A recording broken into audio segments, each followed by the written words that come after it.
during the day. Are you talking to Dave or me? I like at night. I'm just talking to everybody. I like them in the morning. Morning? Mornings, man. Yeah, wake up, cup of coffee, and just talk shit. It's a big way to go. Different energy. Yeah. You're fresh. You know, you got more all vigor. your thoughts. Yeah. Yeah, I feel you. What's up, everybody? Welcome back to The Cave. It's me, Joe Reezy, and I'm here with Abra and the chef. We got Dave, Declassified Dave from the Hush Hush Society Conspiracy Hour. But before we begin, make sure you check out our sponsors at safelightcandle.com. If you need lighting for your home, your workspace, or your studio, why aren't you getting it at safelightcandle.com? And if you want to enjoy exclusive content from the Caveman, get access to our Discord community filled with crazy-ass people like you and me 24/7, and receive some free giveaways from the Cave Mart, then you probably want to check out the Patreon page. Link to that is on our website, K4V3.com. That's cave.com. Dave, are you thinking about possibly moving out of California? Because that's kind of in my pocket too, bro. I mean, I just got back here, so I'm indifferent. You know, I have kind of open plans. I'm not sure if I'm sticking around or not. I kind of don't want to leave for multiple reasons, but there's other reasons to make people want to leave. Definitely, expenses are definitely a big one. But things are not that much different other places. You know, I just spent 2 months in the Northeast, and politics there are pretty similar, man. They're just less people in certain areas. So it's I kind of don't mind paying the sunshine tax, honestly. Just dealt with snow and hate that shit. it's terrible. Yeah, I feel you, man. Sunshine tax. It's definitely a luxury tax for sure to live here in Cali. What about you, Danny? You've been around now. Thinking about. You know what? I recently went to Nashville. I liked Nashville, Tennessee. Mm-hmm. Cool town. The city. Huh? It's a cool town. What was that? It is. He said you look like a clown.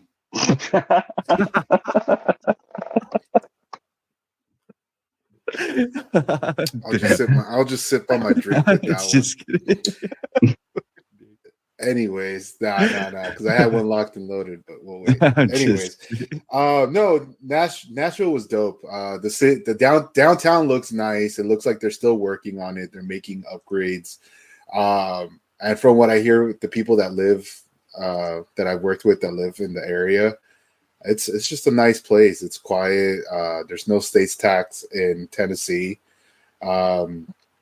It's just the community. I don't know. It's just they like it compared to some people that got out of Cali or just have moved there from different parts of the U.S.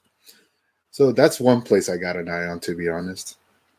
Yeah, it's cheaper.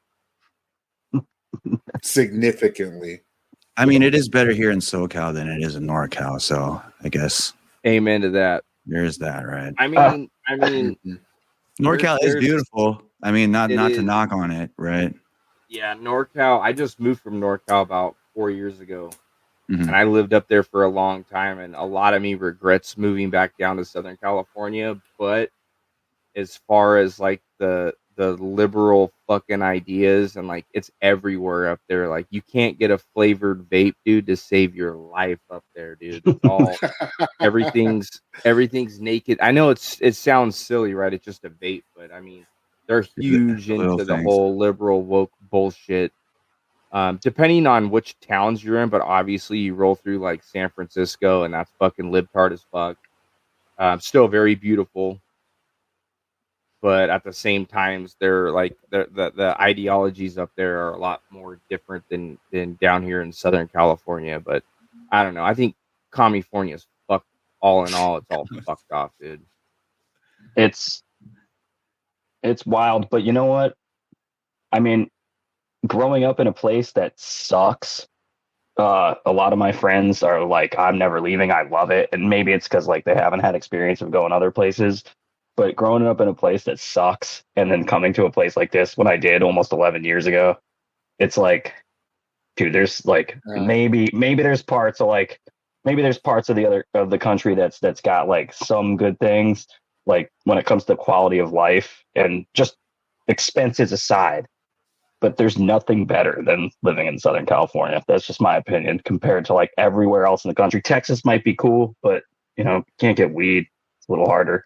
So, you know, Hey, Yeah. I can't I hear you, complain, bro. dude. I get mushroom bars delivered from San Diego all the way. Yeah, it's a all the way trip. over here to Yeah. the Inland Empire. So you're right, man. It's a pretty good spot to be. I don't know. It's tough though. It's a tough one because there's so much other shit. But again, to what you're saying, I think it's you got to be thankful because we all of us pretty much are from Southern California. We're an hour away from the beach, maybe shorter. Hour away from the mountains.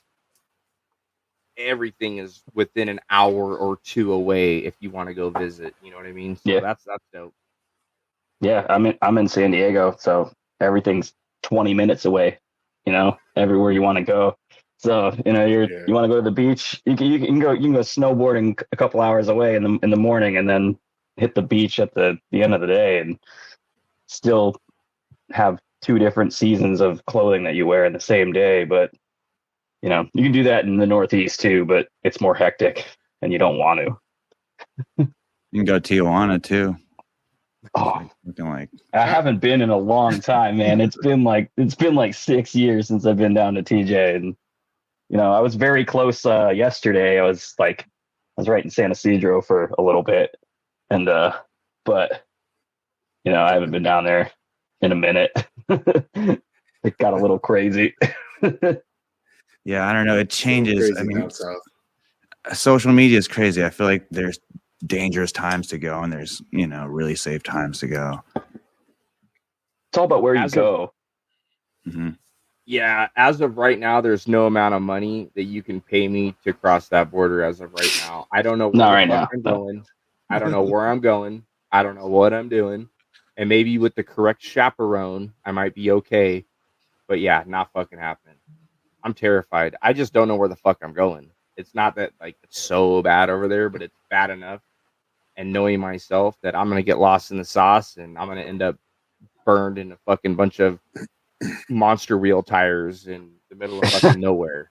It's easy to get lost in the sauce when you go to a place like Hong Kong's or something like that down there, and you get across the border and like $20 gets you everything. So yeah, like you gotta risk it for the biscuit, Full baby. service. Yo, but speaking of that, no, I was on Twitter or X, whatever you call it, whatever it identifies. It's Twitter. Fuck it. Fuck Elon. Like, you know. But man, they have the most graphic videos there sometimes. Granted, you have to dig through a bunch of subtweets, but there's this video called the Funky Town video.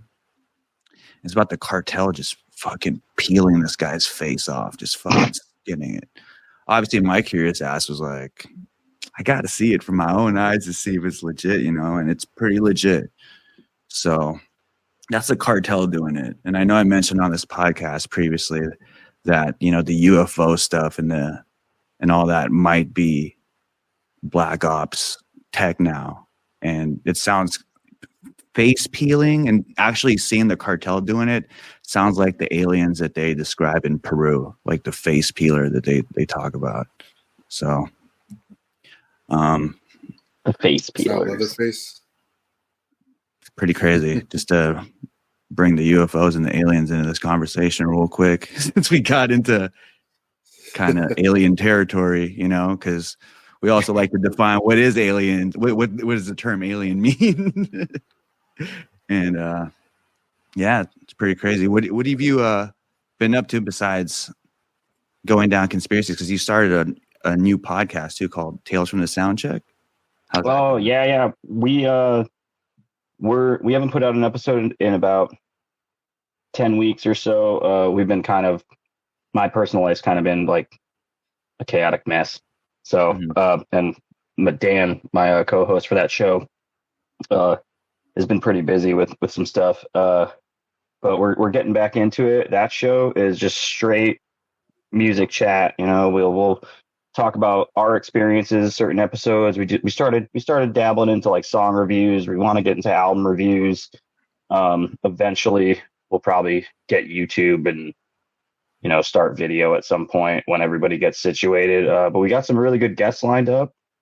We've had some really good guests from bands of all sizes, and it's pretty exciting. It's a lot of fun, that show. That show's more of a passion project, but yeah, other than Hush Hush. But Hush Hush is on a temporary hiatus. We're working out the kinks to get season 10 to be the best thing that it's possibly going to be. And, you know, Mike and Frank have a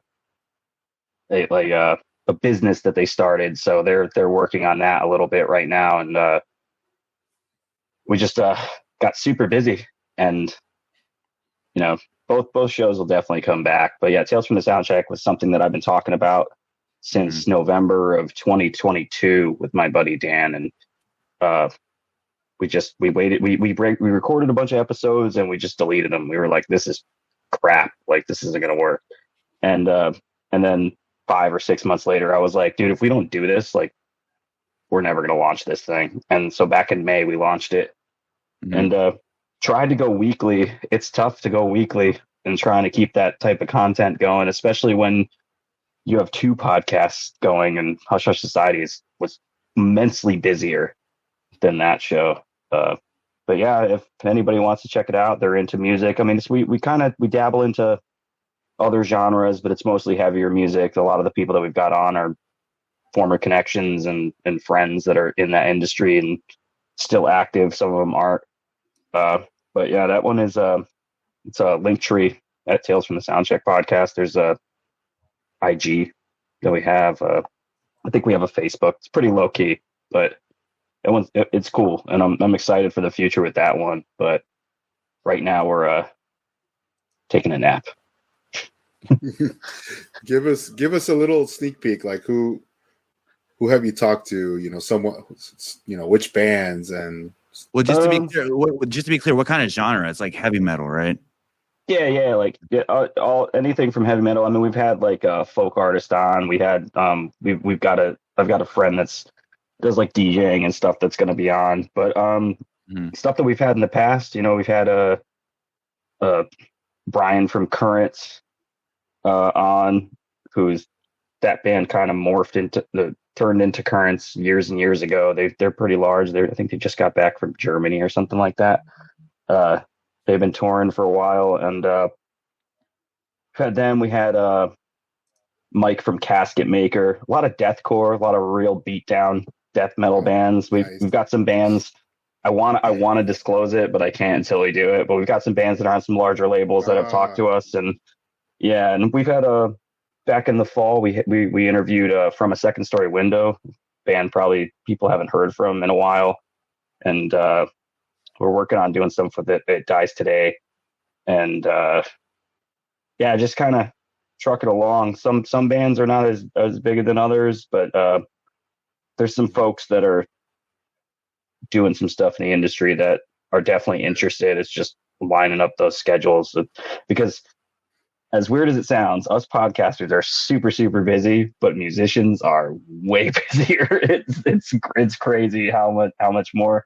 And I forget after being an active musician for years and years, a long time ago, I just forget like how like you literally go to work and then everything else is music, or you don't work and everything is music. So yeah, I mean, granted that podcasters and musicians have a job on top of that too, right? So yeah, but it's all performance. Anytime. It really is, depending on your show. I mean, you can just sit there, and if you don't like you guys put production into the show, so like there is that performance aspect that's the same, and it takes a lot of groundwork. You write an outline, or you got to get all this other stuff. Like, it's the same thing. You create an intro and an outro and all the other artwork and the stuff that comes with your podcast. You do the same thing live, or with packages that you do for promoting an album or a tour and stuff. So it's I think it goes pretty hand in hand with each other.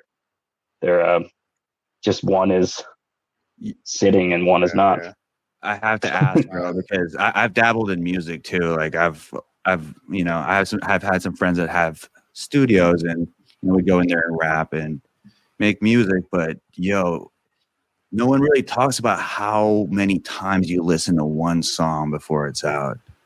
And I mean, depending on what kind of podcaster, what kind of podcast producer you are, like sometimes you listen to that episode over and over before you put it out. And then after it's out, you listen to it again. And depending if you're the one clipping it or not, you're listening to it again, So like there is that exhaustion too that comes with it when you're doing music and podcasting too. But it's funny because we were the repetition. And just the persistence to, of pursuing passion, the passion. But we had a musician on the last episode, and he was talking about how people were on the brink of success in bands, and then one at a time, each member would just be like, "Yeah, I'm done, man. I quit." Like it's tough. It's a lot of work, especially if it was a lot of work when I I don't have kids and I'm single, so like it was a lot of work when I was younger doing that. I couldn't imagine it. I got friends that they just played a show tonight. And it's their first show of the year, but two of them are married.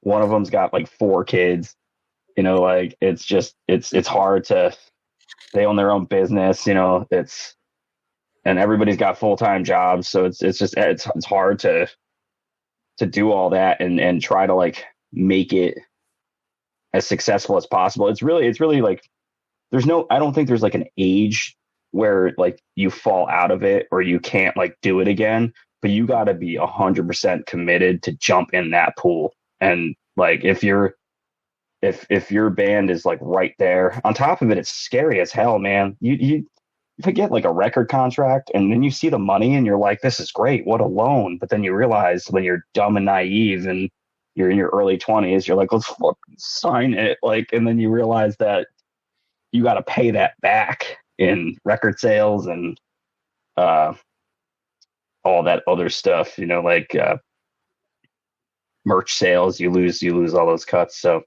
it's a hard life. That's why people.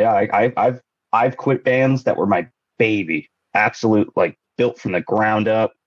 Went years and years to get as far as possible, and then just said, I can't. My body is dead. My brain is dead. Can't do it. Yeah, I mean, quit while you're ahead too. I mean, right? Like, that's what I said. There's always times to do it again. It's like money. Money's made, money's lost. You can definitely do it again. Right. So, are you in a band? Like, do you practice as a musician as well, or not right now? All my gear is in storage. Yeah, I've tried, but it's tough. Cool. Dave, didn't you do bass? If I remember correctly. Yeah. Okay. Wow. Yeah. Got all my stuff down the street. I know what it is because as you get older, it definitely gets harder trying to get that momentum going as compared to when you're young. You have so much time, along with the other guys. They have so much time because they're probably just working part-time jobs. So it's like, hey, you'll be practicing on a Tuesday at 2 p.m. whenever, things like that. But as you get older and more responsibilities come, it's definitely more difficult. But and serious relationships weigh on it too. Oh, for sure, because they'll say things and it's like, where's your time at? Is it going to be, your partner might be saying things like, well, you're spending too much time with practice, and you sounded like a groupie right now. You pull that shit out. For sure.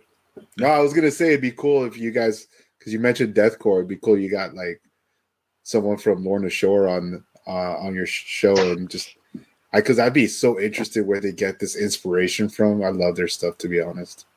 They've definitely been contacted. I've got a guy in a band that's kind of doing all my booking for that show, and he's gotten us some really good guests. He's a great with PR with people, and he's, you know, he's in his own band, so he's just always talking to people, and he's hooked us up with some serious people. I haven't had like full confirmations with some of them, but yeah, like Will Ramos would be awesome to have on the show. Lorna Shore, maybe. I think if we started the show like 2 years ago, we probably would have a better chance. But Lorna Shore is like the Taylor Swift of fucking deathcore. They're huge. They blew up so big. They did, and when they released the single, what's that one? And Hell, what's it called again? They got two. The Hellfire and Sun Eater were big ones, but then the big ones is the trilogy. If you haven't listened to the Pain Remains trilogy, that's what a brutal piece of music. But one of the biggest artistic masterpieces in metal in the last 20 years for a band to come out with that. It is beautiful the way I loved how they released it like little by little, because you had that anticipation. What's part 2? How's it gonna sound like? You know what? Where does the story go? And then not only that, when you watch the music videos, you're just so invested into it. You're watching every video and every little detail, and that's what's important, I think, with this trilogy is the details in the song and along with the music videos. If you pay attention to it, I mean, and it hits you. But it hits you in any situation. I believe, I could be wrong, but I believe the song is about one of his family members that passed away. But you could be going through a breakup, and that song, well, lyrically, on top of the lyrics and all the ambient, like just the orchestra on top of the music itself, like it's just they nailed it, and they should be very proud of themselves for that. And I'm sure that they are, because they're fucking rolling in money now. So like, oh yeah. It's Lorna Shore. What song is that?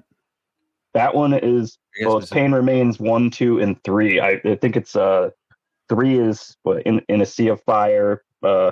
Yeah. They each have like a colon and another part to the name. But if you go on YouTube and just type in Pain Remains trilogy, there's a couple people that have made the videos seamless. It's like 21 minutes long, the entire song. So it's pretty. Watch the video with it too, because that's, like you said, that's part of the package of that piece of art right there. It's good. Good. People are probably like, you guys like Sleep Token and Lorna Shore. You guys are posers. well, Jarizi recently has heard about Sleep Token's been brought up really 3 episodes in a row. Like, that's some fucking Conjuring shit, bruh. They're good, but just don't trust the girl that's their favorite band. Not the look. Don't do it.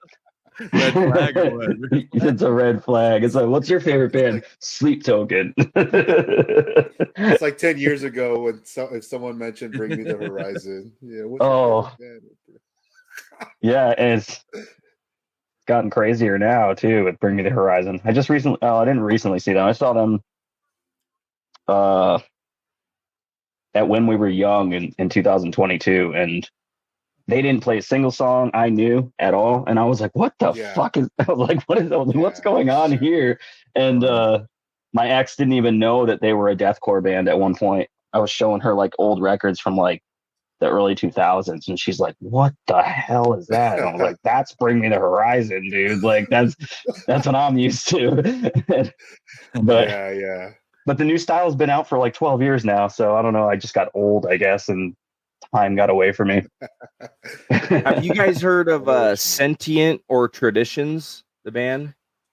Sentient, yeah. No, I haven't. No. Yeah, if you've heard of Sentient, I'll have to send you my buddy I grew up with in high school. He's the lead vocalist of Sentient. Oh, no shit. And I don't know shit about the heavy metal scene. So if that's something you're into, I will send him my way if he wants to come on that show. We'll set that up.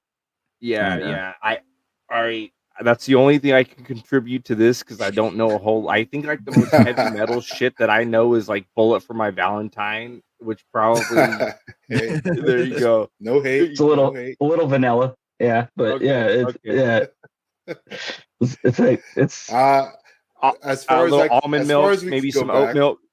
yeah.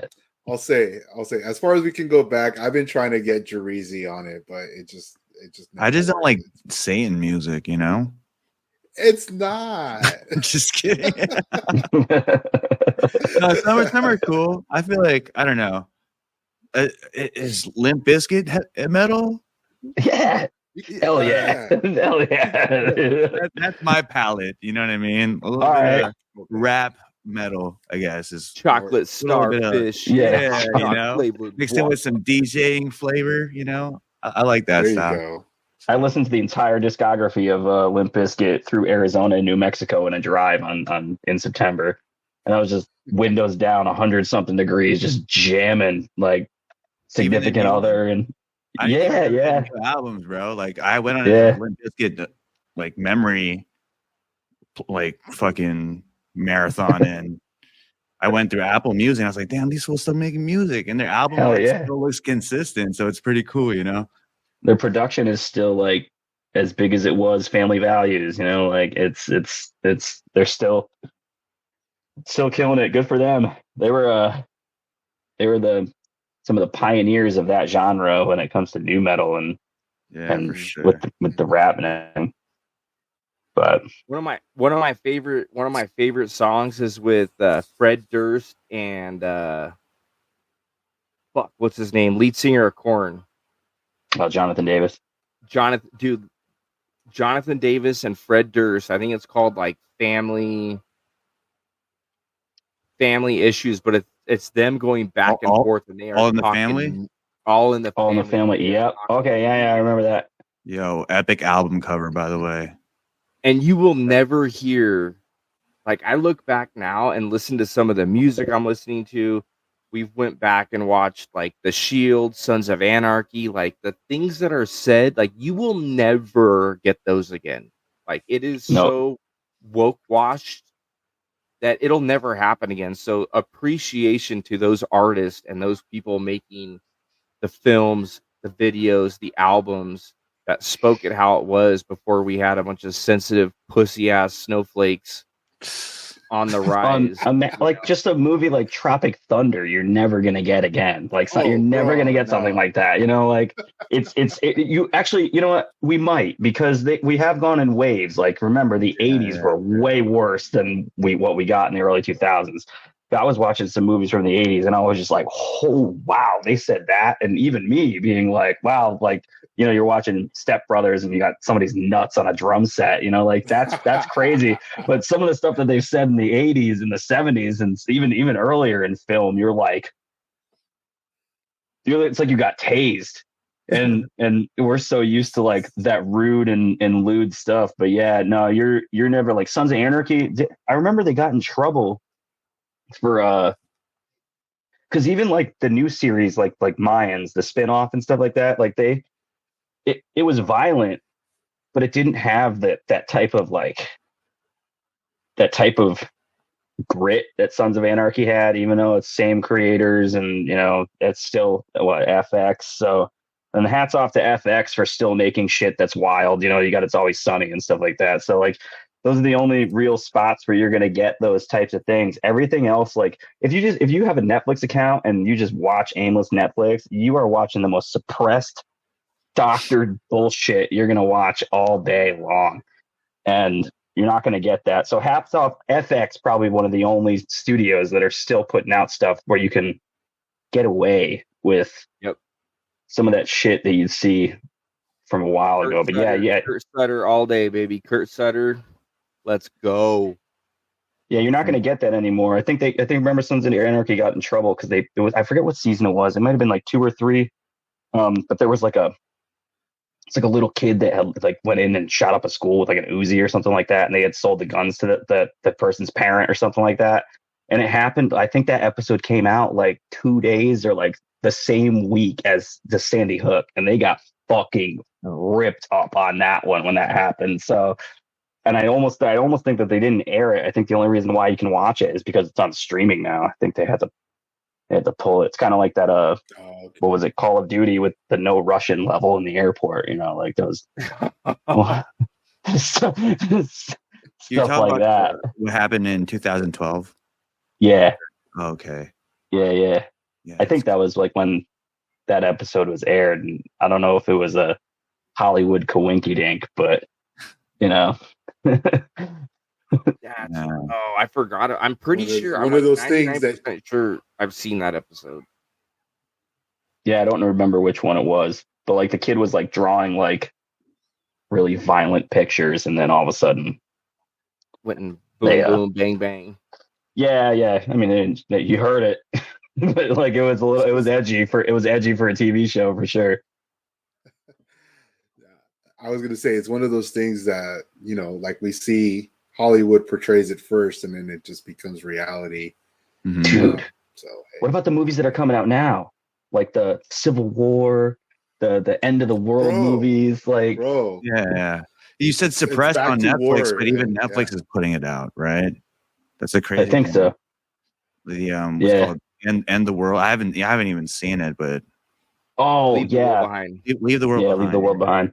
Yeah, I've tried watching it like 3 times, but I don't know what it is with me, man. I just can't plug in anymore and watch movies. It's difficult. It's difficult. TikTok. Yeah, it might be the TikTok degradation of my attention span. Oh, the TikTok brain. I'll tell you though, like watching that movie, like I had heard it on a podcast or two. I had heard it on TikTok. I watched it, and me and my fiance were picking up on things that were not even. No one was talking about them. Mm-hmm. There's so many things, and I think if we were to go back again and rewatch it, there's more things that will pop up and arise. With that being said, I am stoked for Civil War. I believe that is slated to come out in April, unless they push the date back. Is it a reenactment of Civil War? Like no. It's like if we were to go through our modern day Civil War, like what Danny said. Oh, it would be like our modern day Civil War. But I was listening to something today on TikTok. It was this chick talking, and it was like 9 minutes, and she was talking about all this stuff. I'll have to send it over to you guys for you guys to take a peep at it. But it really made me like wonder, like when it comes to Matt Groener and The Simpsons. Yeah. Like, are they? Do they know something? Or right? I feel you. Yes, dude. I feel like the Matrix, bro. I feel like it's already scripted. It's already scripted out. There's no fucking way, dude. There is no fucking way that you're gonna tell me that it is like mere coincidence that they have nailed all these things on the head, and they don't know something that we don't know. Like, it's creepy. Like, I've always been like, oh, Simpsons got it. Like, I've always thought of it like on a not a lower level, but as of today, I'm like, dude, there's something a lot more going on than what my brain can even fucking fathom. Like, I think it's already pre-scripted out, man. I think like our next 10 years, it's already scripted out. The only difference is how all of us react to it, but it's already going to play out the way it's going to play out. And unless we, the people, not the NPCs, but unless we fucking write our own script, then it is what it is, man. Yeah, that's Go ahead, for it. Oh no, that's like a weird thing though. Like, that's something that Mike and Frankie and I talked about a lot, was what constitutes as an NPC. Are we like NPCs ourselves? Like, do you even know? Like, if you're just, because we're like, if we were passing by somebody, we'd be floating in somebody's existence, and they have no idea who we are. So, like, say you cut somebody off in traffic, and they're like, this fucking NPC, and it's you. Like, so it's kind of like, how do we like? But there are definitely people out there that are just like, I don't know, like maybe they're just boring as fuck, but like it's like there is that maybe it is like the people that are only focused on a certain trajectory. And I think that might constitute as an NPC, somebody who doesn't give a shit about anything other than just like what's relative with social media. And that's probably like, I feel like that's where my brain has shifted. It used to just be like somebody who was dull. And I think now it's like somebody who literally is just plugged in all the time. And not for like research or just like interesting stuff, like literally plugged in, obsessed with their image online, maybe has tons of extracurricular shit they do online, but like literally all they're doing is generating likes. Because you see that shit on Instagram where you get like a random invite from or a random ad for some like random college student and she's got 80,000 fucking followers. And you're like, what makes this person so important? And it's like, oh yeah, she's hot.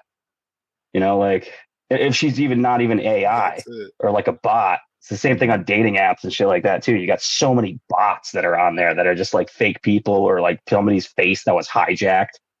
Like it's I think those are the NPCs. It's like I said, I'm weird. on TikTok sometimes, and TikTok has those people that go on TikTok lives, you know, and they act like NPCs.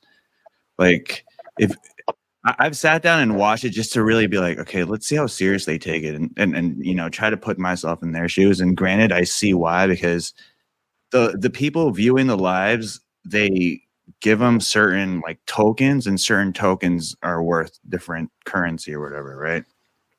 I think there's certain tokens that are worth $5. There's certain tokens that are worth $100, and you donate it to the person doing the live. And on their menu, they have like, if you send me a cowboy hat, I'll do a prompt, you know. So there's an incentive to give certain tokens, and they just kind of move like an NPC. Like they have this cadence, and they go, "Oh, thank you for this hat."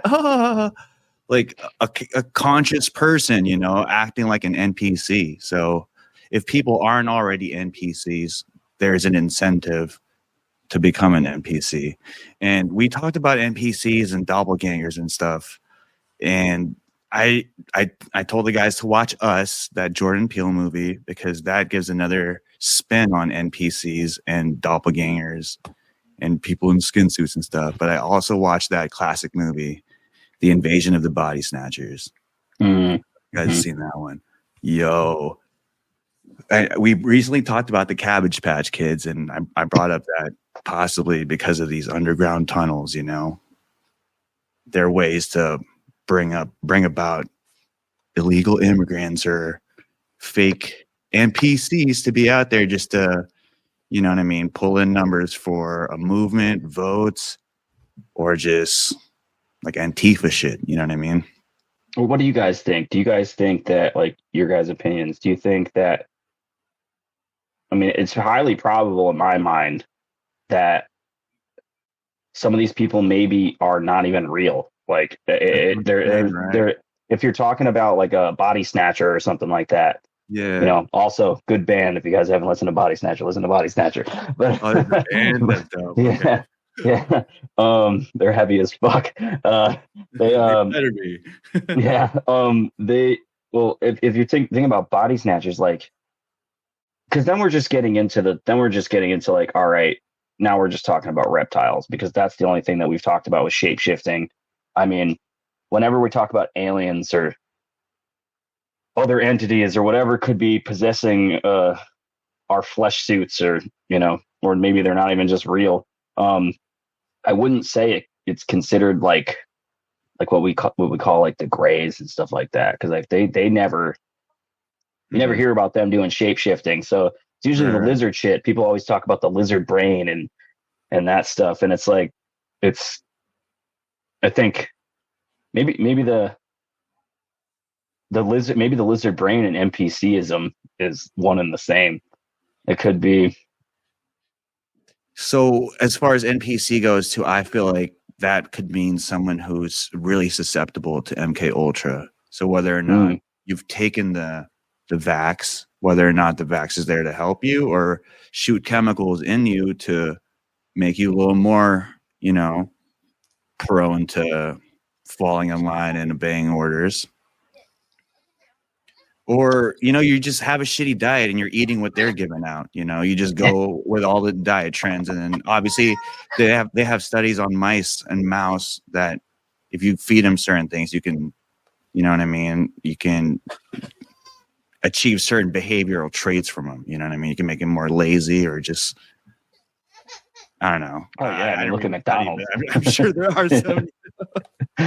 But yeah, so whether or not they are actually like a different sort of humanoids or they're just people that have devolved into being more conditioned, I feel like that's what it is. And the fact that they could be some synthetic humanoid thing, I feel like that's more on the supernatural spectrum. But watching Invasion of the Body Snatchers also made me think about fungus and fungi, and like your biomes, right? Like, bro, sometimes when I'm trying to go on a diet, like I go on a carnivore diet and I haven't been lately, like I catch myself getting out of bed at 2 a.m. to go fucking McDonald's. Like my stomach made me get out of bed, start the car and go to McDonald's. What the fuck, bro? Like that ain't me. That's an alien. You know what I mean? Well, McDonald's is crack, dude. Now that you said McDonald's, I want a double cheeseburger. Like my brain is like, oh, I can taste it, man. Like it's crazy that your stomach can, trigger that. It can trigger your salivary glands to be like, you know what I mean? Just you want a specific. First of all, it triggers your brain into thinking, oh, McDonald's, and that chain reacts into your mouth salivating. And now I get out of bed. Now it's taking over my body. You know what I mean? Now I'm operating a car. Now I'm spending money. Like it's fucking hijacked all of me, bro. Like these biomes have hijacked all of me. And what are biomes? They're like microbes. That's alien, right? We talked about what we talked about aliens. The term is like something from not from here, right? Then we talked about extraterrestrials. Aliens and extraterrestrials are kind of getting blurred into one, but they're not. Extraterrestrials are just terrestrials from extra land, right? In your stomach could be extra land, like inner earth could be extra land. So extraterrestrials could be biomes and shit too, or like fungus, mushrooms, bro. You think crazy things when you take mushrooms. You know what I mean? Yep. And there's that theory that mushrooms came here from an asteroid or something, right? So they could really be aliens or whatever. But what are you gonna say, bro? I'm thinking. Speaking of mushrooms, I got my little special little bars right here, right quick. But what I'm thinking though, oh, I think I got one of those. Is that a strawberry chocolate one? There's like a strawberry chocolate one of those. You get them down here, so I think I got one of those. I get them delivered from San Diego, my dude. Yes. So, that luxury tax is so worth it, bro. Oh, dude. Dude, getting mushroom bars delivered and weed, like, all right, I get it, But on the real, dude, if you're thinking like extraterrestrials, we're thinking like out of this world, out of this land, like what if there was a connection between that and mycelium? Which is kind of Jarizi, exactly what you were talking about. Mm-hmm. Mycelium. Mapping out the subway systems too. That shows like a problem solving, almost like an octopus capability, like IQ capability. You know what I mean? I feel like I did watch that Octopus Teacher documentary on Netflix, which was mind blowing. Wait, you did watch it? Yeah. What a fucking weirdo, first of all, bro. Like that guy went in there every day. I'm sorry. I fell in love with that movie, and I will be getting an octopus tattooed on my face like tomorrow. No, I'm kidding. It was nuts. Badass film, dude. Mm-hmm. I loved it. Still a little bit of a weirdo. Yeah. But it takes weirdos to come up with beautiful art, right? It does. Oh yeah, it does. Yeah. Definitely does. Octopus Teacher, though. Highly recommend. I gotta check that out. I was just dogging Netflix. Now I gotta go look at it. Kyle, you mentioned watch Netflix and eat McDonald's. Hey, we're NPCs. Exactly. We're the NPCs, bro. I feel like what were you saying? Even the smoking weed thing is almost like NPC mentality, but I don't know. But no, you mentioned The Simpsons and how they have been predicting things.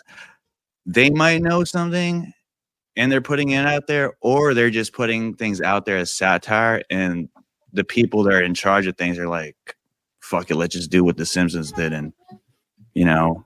You think you think the Simpsons are just writing and then the world goes after what the Simpsons wrote? just to cause us. Well, this sounds like a great idea. They did it. Look into it. You know? Well, as far as like the little showmanship that they can pull strings with, you know what I mean?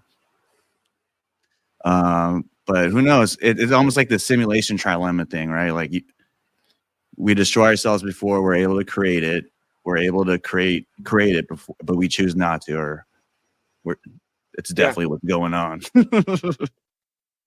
There's definitely some weird shit, man. I mean, when I first got into like looking into all this stuff, I was like, dude, the Simpsons, bro, this is fucking crazy. And it started off with 1 and 2 and 3 and 4, and it kept going. And now I'm to the point like, dude, what the fuck is actually going on?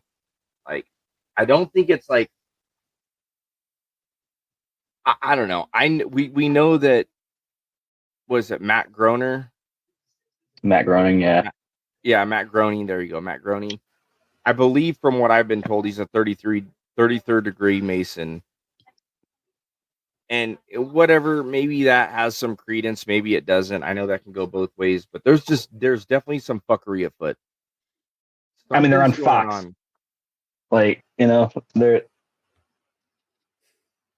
And at one point, like even with the Dome, like the Simpson movie, right? The movie that aired like, I don't know, 10 years ago with the Dome, right? Yeah. Yep. I do believe in a firmament. I do believe that there's some sort of firmament, whether it's made out of glass, crystal. I don't fucking know.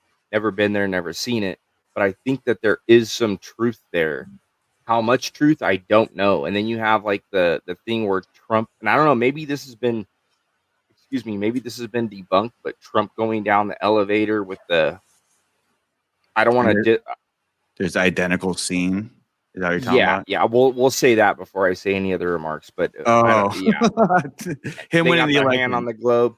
I'm probably not going to say the proper. I'm not going to give the proper term for that sort of person. So I'm going to come up with something off the top of my head, which might be really disrespectful. But with the hand on the globe, like. And that happened, dude. The little round fucking gold deal or whatever that was. That's fucking weird, dude. That's weird. That's weird. Weird to me. Maybe it's all simulation, man.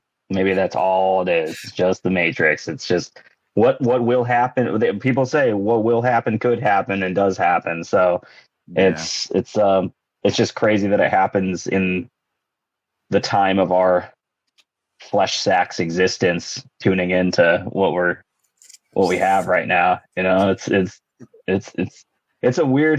all of it's weird, and it's gotten weirder and weirder. And now that we have the ease of access to like kind of talk to each other, as opposed to being like, can you imagine like if there was like a conspiracy like 100 years ago, you waited 5 months for a fucking letter to show up on a train, like, and you're just like, oh, Bill died in December and it's July, you know, like you don't, like, the amount of stuff that we get to see and the amount of stuff that we question is like what somebody would see in a lifetime 100 years ago. Not even like we see that in a day.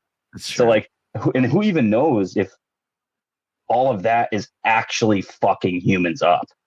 Like, because we're not meant to. I mean, maybe we are. I heard it the other day. I heard somebody talking about it, and they were saying, well, maybe this is just what we do. Maybe we just create things and create things and create things until we create ourselves again to the raw form of where we were at some point. And that's probably what we're doing with computing, and it's probably what we're seeing with a lot of these UFOs is probably like, I've changed my stance on it a lot recently. And, cause I was really big. I was like, fucking aliens, dude. No, I don't know. I think it's a pretty big mix of 50-50 of some type of entity in our own that are human, that, are just dark government that has some serious stuff that, I mean, look at, we created in 1940s, we created fucking nuclear bombs.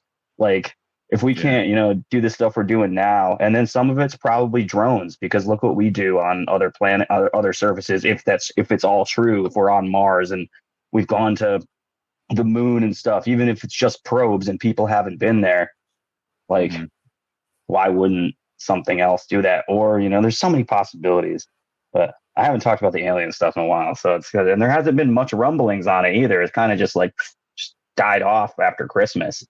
So yeah, for now, it's kind of strange. Yeah. Yeah. Since we last spoke, the Miami thing. That was crazy. Yeah, I don't know what that could have been. There was so much, and the craziest thing is like you can go onto Reddit, and then you start talking about it. Those subreddits get deleted. Those comments get deleted. Yeah, like stuff gets deleted. Like people like there isn't a good clear idea of what actually happened. And I've listened to a bunch of other shows episodes on it. It's all the same stuff. It's kind of like the same thing that happened in Vegas, where the people saw the similar things in their backyard. I just. Maybe maybe what people saw, because that was one crazy police presence in Miami. Like that was like 9/11 police presence, man. Like, bro. And that couldn't have been just kids shooting bottle rockets off in a mall, and to have like literally what looked like a solid third of the Miami Police Department at a mall was interesting. I mean, who knows? Maybe we're just. We all talk to so many people, like when it comes to like supernatural stuff and rituals and all that other things. So it's like we may have opened something up, and it's like Stranger Things. It's like like that's another show too. It's like, are they giving us hints? It's I don't know.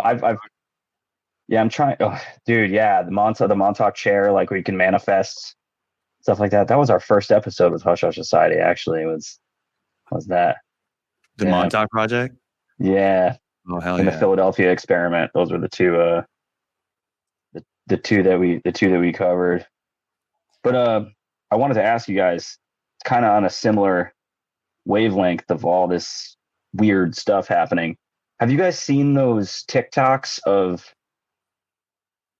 like Amazon Alexas and other probably not other Alexas, like when somebody asks like when World War III will start, and it says March 1st 2024, and it says it will be invaded from both coastlines. Yeah, like I mean that could be programmed. People are smart enough to program anything through there. But then you've seen like actual speeches from, or like seminars or whatever, from people wearing brass, like from military stuff, that are talking about like certain initiatives that are about to start and these new programs and whatever they're trying to do over in Ukraine and Israel. And then the border, itself, which is people ask, is it like that? And I'm like, it's fucking like that, man. Like this is not like a thing. Like literally, like there's just gaps and people are just like, just whistling right on over. And they're not, the one thing about America, a lot of Americans that aren't, like, especially Americans that don't live on the border, like they don't live in California, Arizona, Texas, like they don't live on the southern border, because Canadians, they don't give a shit. They're like, fuck Americans, you ain't coming in here. Like we're going to make this really hard for you just to even live here. But one thing that people don't get about the southern border is that it's like there's miles, but hundreds of miles of just, there's nothing there, and you can just walk over. But a lot of the people that got kind of clouded up in the build the wall thing, and shat on Donald Trump about it, is that it was directed. There was a lot of racism directed towards just south of the border, when mostly the people that are coming over are from whole other continents. Right. Like it's not even like that. And it's, you see those videos of people getting like asked, like, where are you from? Where are you from? Where are you from? And it's like Middle East, parts of Africa, like Southeast Asia. And it's like everybody, I mean, granted, that's what this country is. Everybody has the right to come here. But when they're coming in droves of hundreds and hundreds, and people say that, no, you guys are just conspiracy theorists. No, that shit's really, really going on. So it's real stuff. That date that date that was mentioned, was that this year? Yeah, that was pretty recent. I'll have to get you a link it's somebody posted it and they said I think I saw it like 2 weeks ago. So and the thing is, it's if you think about it, a lot of things are happening right now. It's bubbling up, you know what I mean? And like I said, or like everyone sees it right before their eyes. Like mainstream media is losing credibility, right? Tucker Carlson did an interview with Putin. I don't know if you guys saw that. That was crazy. Yeah, that was a very insightful curveball. You know, that wasn't what I was expecting, but I sat through it. I took notes, and I'm appreciative of the information I got, and it really shows how different the people in power carry themselves over here than over and in Russia, and just how the mainstream media carries themselves over here, and how Tucker Carlson exposes it. You know what I mean? Yeah. And just with what's going on right now with the Israel and the Palestine stuff, and us supporting Ukraine, that Tucker Carlson interview, I feel like, also broke the pot on all that. You know, a lot of people are putting their foot down, like, nah, man, we don't want to support Ukraine anymore and do any of this stuff. And the stuff with the Palestine and Israel, I think people are starting to wake up that, hey, this isn't our war. You know, I don't know where we're funding them. And so I feel like it's a perfect time to get into the world war, just to cause a big distraction and have you know what I mean? Like, you can't not focus on the world war. You know, you can, any other conspiracy theory takes a break when world war is going on, because world war births a bunch of other conspiracy theories. You know what I mean? When it does happen. So I feel like it would be a good emergency escape plan to hit right now if I was in the round table of elites. What I'll say is, you know, I don't know if y'all heard, but it was maybe a few weeks ago where 3 U.S. soldiers, I forgot which country they were in, but they were somewhere in the Middle East. They were killed in an ambush, and and then Biden came out and was like, "Oh, well, they're going to pay for it." And he attacked Iran. I believe it was Iran, and just, you know, it's kind of like a retaliation to the soldiers that were killed. Nothing came out after that, so who knows what happened or if he really did do that. But so like I told Jarizi before, I'm like, U.S. just needs a reason to get in, and then there's one reason right there, you know, attack on U.S. soldiers, and it looks like they're slowly trying to creep their way in for something. It's just shit's really gonna hit the fan this year. With speaking of Iran, did you hear that? Did you hear that Iran? I saw this a few days ago. It says Iran is claiming, ownership over Antarctica and plans to build a military operation in the South Pole. Yeah. So, how the fuck did that happen with the Antarctic Treaty? How did that happen? Yeah. It says, this is a quote: "We have property rights in South Pole. We have a plan to raise our flag and carry out military and scientific work." So that's part of the treaty, right? If you're there for scientific it's a desert work. there. Why do you guys care about, like, the crappiest place on Earth? Like Antarctica, literally, I say it all the time. Antarctica sucks.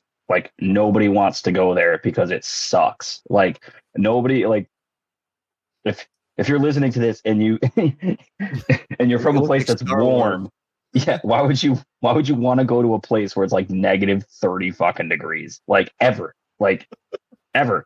It's just, we're all obsessed with it because it could be something bigger than what we think it is.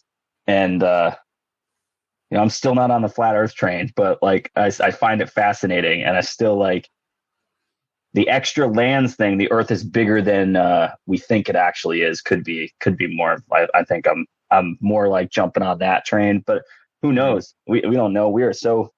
I talked to a pilot the other day when I was getting off the plane. I was like, flat or round earth, and he goes, it's round. And then I got locked off, and I was like, but I've seen, we know people that, you know, their parents are commercial pilots, and they say, nah, that thing's flat as hell, man.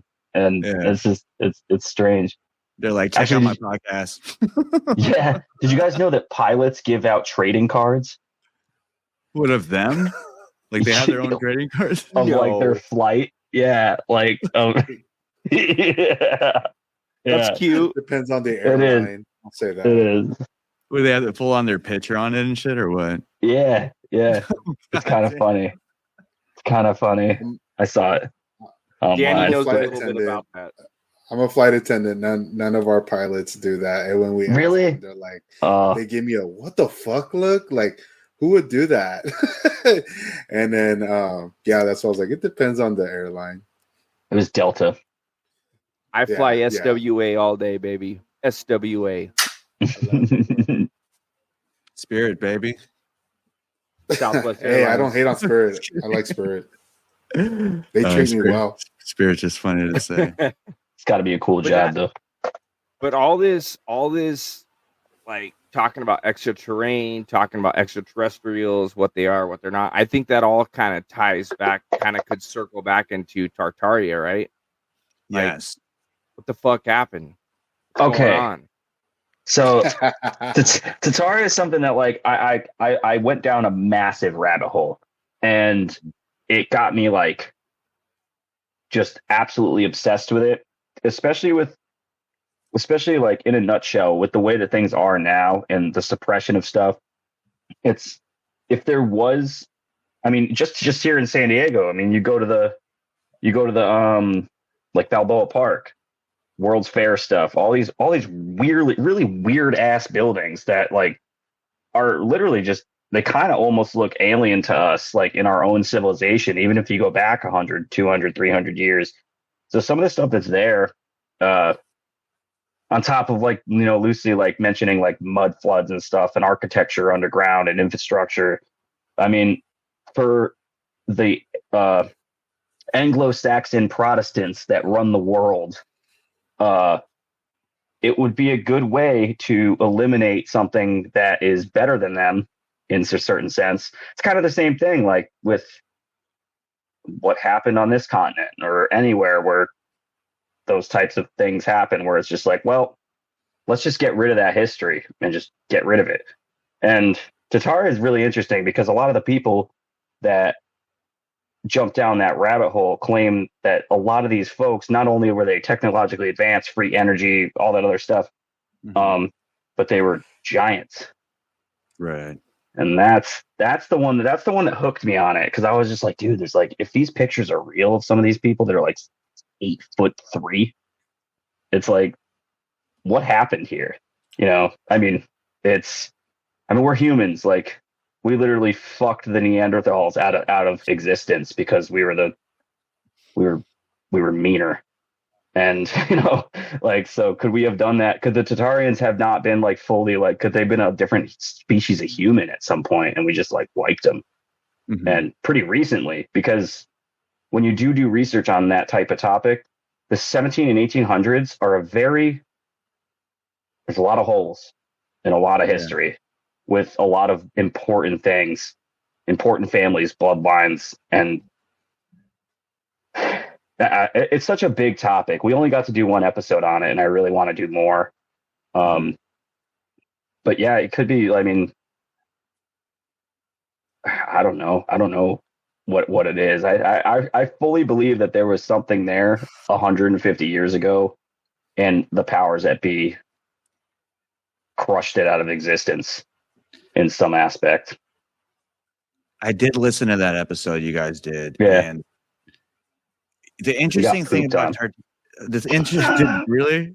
Yeah, we got pooped on for that episode. This episode doesn't have enough information. I was like, it's too big. It's too big. That's the thing about Tartaria. It's like, what do you want to talk about? You know, like, do you want to talk about the Tartarians? Do you want to talk about their tech? Do you want to talk about the fact that there's another, you know, class of people that try to wipe out their history and hijacked it, you know, or do you want to talk about the mud floods, like, or do you want to talk about the whole conspiracy theory? Because if you want to talk about the whole conspiracy theory, that's going to be one of those fucking mind unveiled 20-hour episodes. You know what I mean? Yep.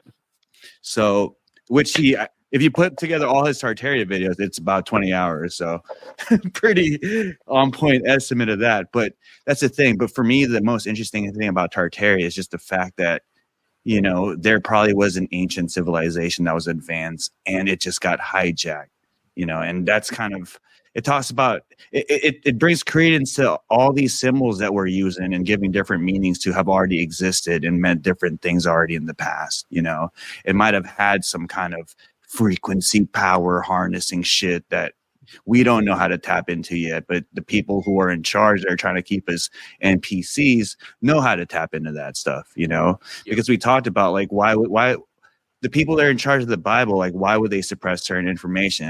And we came to the conclusion with, well, if people knew how to harness God's energy, then you just see people fucking flying everywhere, you know what I mean, and just casting spells everywhere and shit. So obviously they can't have that. They need the ruling class who can do that. And keep us eating McDonald's at 2 o'clock in the morning. You get the Happy Meal version of it. You know what I mean? Some chicken nuggies. Yeah, so I mean that it is pretty interesting that you see architecture in California that's similar. Well, just this I feel like the stuff in the Grand Canyon and there being Egyptian relics there is an example of, you know what I mean, Tartaria. Because for me, Tartarian is an empire that kind of had influence everywhere, whether or not it was a Nephilim or an advanced entity that gave different civilizations the same tech and then they practiced the same thing. That's why they look similar, you know, with certain small variants and differences. I don't know, but that's the thing about the deep rabbit hole, right? Yeah, well, historically, the Tartarians in the Empire of Tartar is a real place. It's Asia. You know, it'd be most of Russia, Mongolia, probably portions of China, the parts of the Middle East. And so if that was really there, one thing I've always thought about with it, I was like, maybe this is why Russia is so butthurt. Yeah. Is that they're the actual, they are like the ancestral people of those people and not even that far back. And it could be why, not only just economics, and they have some pretty psychotic politics and the way that they handle things, but like, you know, it's like if we were talking about this in Russia right now, we'd all be dead. So, you know, it's, you know, but like they could be, I mean, there could be a big reason why there's so much claim and so much like, we got to pull all this back. I mean, granted, World War II happened, lots of land changes in Europe. And, but I mean, it's who's to say that the Tartarians weren't the same people that were supposed to be the Atlanteans and they didn't, and they got their knowledge from Egypt and old knowledge, you know, like it's like kind of like having old money, but like the other side. And I don't know. I think it's so difficult to tell because a lot of people crap on that conspiracy because it's like, oh, it's just reaching for this and this and this and this and this. And it could be, it's kind of, there's a lot of conspiracies that just reach. There's ones that are like legit fact, like JFK got fucking shot by CIA, you know, like there's stuff like that, you know, like 9/11 was an inside job. Like there's stuff that's absolute, that we know for a fact, like COVID-19 was made in a lab. Like we know like that stuff is fact. No, for sure. And, you know, and when people say that it's not, and you're just wearing a tinfoil hat, you're like, well, I guess it goes back full circle. You're the NPC if you think that that's the case. You know, you're not the one that's fully awake. Did you know that they mentioned COVID-19 in the movie Outbreak from the 90s? No fucking way. No. Yeah. Well, I don't know if it was COVID-19 specifically, but they opened up a thing and it was coronavirus. I know coronaviruses are a thing, but yeah, it was part of that. They were like, oh, this is level 3. You can't go near this shit. So. Oh God, I hope our country's not stupid enough to bring that shit back ever again. So, you know, but I wonder if it's fair to say though that as far as like, I do believe that COVID-19, COVID, Delta, all the things and the stuff you want to call Omarion Kromnik. Yep. Yeah,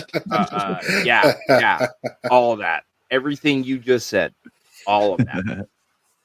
But I think like it being a lab leak, I think that's bullshit. I don't think it was a lab leak. I think it was You don't think so? intentionally. No, I think it was intentionally spread out. I think the lab leak was like a The scapegoat. yeah, like a scapegoat. I think it was all Like planned so it out. did leak, but they're trying to make it as if it was an accident instead of on purpose. Yeah, it gave us something to talk about. It gave all of us something to talk about. Was it a lab leak or was it like a naturally occurring virus? Because those are the only two people options eating you bat got. soup. It was in seriously, dude. I will never forget, man. I will never forget sitting on the couch when all this was rolling out, and I will never forget the shit I was watching on the news, and it was literally going through China, and there was fucking bats, dogs, I rats remember on that the shit. side of the road. It's one of the only things that's like burned into my brain. That was early on. Like, I do remember that. It was super early on, and there was like chicken. Like they went through the shops, and they had their chickens that were hanging out. They were already skinned and clean. They were upside down, which is probably a normal thing in China. Like you walk through, you're like, oh, I want that. Oh yeah, wet markets are. Yeah, they got wet markets in LA. You know, like yeah. So like you can, chicken, yeah, you can get all that. I think the one that was the craziest for me was like all the videos of just like watching people just drop dead. Remember that was really early on too. Yeah, and people with hazmat suits would come pick them up. Yeah, it's weird, man. It's weird. Seemed like it was a zombie. Thing right? On. Yeah. No, yeah. Well, you mentioned the places that locked down, like before they reopened up, they would have people in hazmat suits just kind of like disinfecting everything, right? Like that was a sign we're about to open up. Well, it's kind of weird how it all happened, and then that everything's kind of been a blur over the last 10 years, anyways. But like, because there's been so much change in society and the way that people operate, the way that digital things operate. I would have never thought 10 years ago I'd be tapping my cell phone to go pay gas at a gas pump, and, I never thought weed would get delivered, stuff like that. But, it's almost kind of weird how we said that, a lot of people are more susceptible to certain things. And you mentioned the vaccination stuff, and the one of the most reaching conspiracy theories that a lot of people said about the vaccinations was that it was a precursor to having that technology inside somebody to make them more susceptible. And for anybody to not believe that type of stuff, because like I'm 36. When I was born, we got 14 fucking vaccines in the late 80s. Now it's like 60 something before you're 4, which, mind you, the word vaccine itself comes from, I think, from the actual like Latin name of cowpox. So it comes from the original term itself, which is it's a fascinating piece of science. Anyways, we eradicated smallpox. We eradicated things like they're not all bad, but that one was the most alien shit I've ever seen in my entire life. And the way that it happens with people, just like, you're just watching, we eat McDonald's, people smoke cigarettes, people drop dead and do that stuff. But have you ever in your life watched somebody after getting something, even if it's a trial, take trial fucking, the Blue Chew is like fucking trial Viagra, you take some rhino pills. Yeah, the fucking, they look like suppositories. They're giant, and you get the rhino, like get a boner for 16 days like pill, and 2 weeks. and people do dabs, like people do the crazy, people do heroin, like people do crazy shit. But when you're watching a trial vaccine that nobody really listened to in the beginning, and how all the mass medias were like, this is not good, we shouldn't be doing this, and then all of a sudden it all switched, and then everybody jumped on board, and then it became a splitting of society to where if you didn't get vaccinated, and it's still like that, you can go on a dating website and it's like, oh, you didn't get vaccinated, can't have you touch me. And it's like, it's 2024, guys. Like we should be past this, because we've been literally watching people in the prime of their lives just drop fucking dead on camera. And that's never, ever, ever happened in our lives. So for people to think that it's not a reach, that I think it's all MK Ultra. that's just me. I think it's just an extension of programs, and it could have outside international influence, but when it comes to the United States, where do we not have outside international influence when it comes to money and bullshit? I will say this. You know, I have some connections in the medical field, so I will say this. I heard during COVID, after the vaccines rolled out, first of all, it rolled out to the healthcare workers first, right? Mm-hmm. The week it rolled out, a bunch of healthcare workers got admitted to the hospital. So people were like seeing their coworkers get admitted, you know, and the severity of their situation or their condition varied, obviously. But the most interesting thing I heard was in the labor and delivery side, they were noticing a lot of blood clots in deliveries, like abnormally high throughout, because people would ask their coworkers that work in different hospitals and be like, yeah, there's so many blood clot situations now in deliveries. It's unheard of. So whether or not that's linked with the COVID vaccine, see, the thing about the pro-vaxxers is you deny the objective facts that there is an increase in certain cases, because the number one dispute I always hear is, oh, it's normal. No, you know, this has happened in the past. I get it. I'm not taking away from the fact that it happened in the past, but are we ignoring the uptick in numbers because of this experimental vaccine, you know, that was rushed? Like, it's not, we could say that, hey, we got it wrong, my bad. Like, that's science. But the fact that you get called a bigot, you get canceled on YouTube and get strikes, and you're labeled a conspiracy theory, you're not invited to Thanksgiving anymore. You know what I mean? All this shit that happens with being anti-vax, you know, is pretty unscientific to me. So right. I'll say that. And dude, I know. Having to say, I remember having to say, I'm not anti-vax, I'm just anti this vax. And people would still exactly. Like, they didn't care though, because you said it. You're anti this vaccine. So no matter the hundreds and hundreds and hundreds of vaccines that are out there that have been beneficial, yes, that have gone through crazy trials. I mean, the original vaccine, the one for cowpox, I forget the name of the doctor that did it. I think it was the early 1900s or late 1800s. The dude gave a 7-year-old fucking cowpox and then tried to give a vaccine. It was just like, that was their trial. So it's like, you know, we didn't do much different either. They were forcing that shit to have toddlers go to school. Mm-hmm. So like, you know, especially here in California, they pushed that shit like crazy for a while. And I mean, I remember picking up my ex-girlfriend's kid, and he was in pre-K back in 2020, and they would have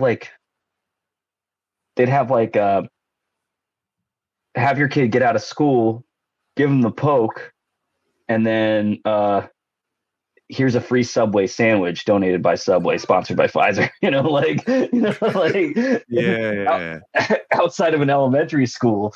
And I always thought that was kind of weird. I was like, because, you know, like my experience with them, you know, like I never really get the flu shot. You know, I don't really get the flu. So it's not something that's ever been kind of on my radar. I think I might have got it once when I was like 18 or 19. But, you know, when I was a kid, I had all my vaccines, got the tetanus shots. You know, you get cut, you have all that stuff. But I think the last vaccine I got was like, I think we had to get hepatitis shots in like middle school, like in school. Like they call you to the nurse and just, and I forget about that because that was like 1999 and they were still doing that. And they did it again. So it's, I think we forget all the things that happen, you know, generationally. It only takes 10 years for people to really forget like what happens in the past. Right. So it's like, I was talking to my mom about it, and I was like, has like all this turmoil and all this crazy shit, how many times have you seen that? I was like, you were born in the 50s. Like, how many times have you seen this shit? And she's like, it's just nonstop. So I think it's like just like what the current timeline is of the stuff that we go through, and it's never stopped. And it goes like, you can go back to Tataria, like it's probably never stopped. There's probably always been this type of fuckery that's going on, and we're just the garbage NPC class of of the world. Bro, so now that we're talking about NPCs and we're talking about like mind control stuff, one thing that you did bring about, you brought up in the last podcast was the Tavistock Institute. Mm-hmm. And I did look up the Tavistock Institute earlier, and yeah, was it the Frankenhurst School as well? Was man, Frankenhurst School, I think, right? Let me see if I can find all that research. I think I still have I'm a dip out, guys. I need a dip out now. So it's a pleasure talking to y'all. Good luck tomorrow, man. It's got to be up at 3. Cool, thanks.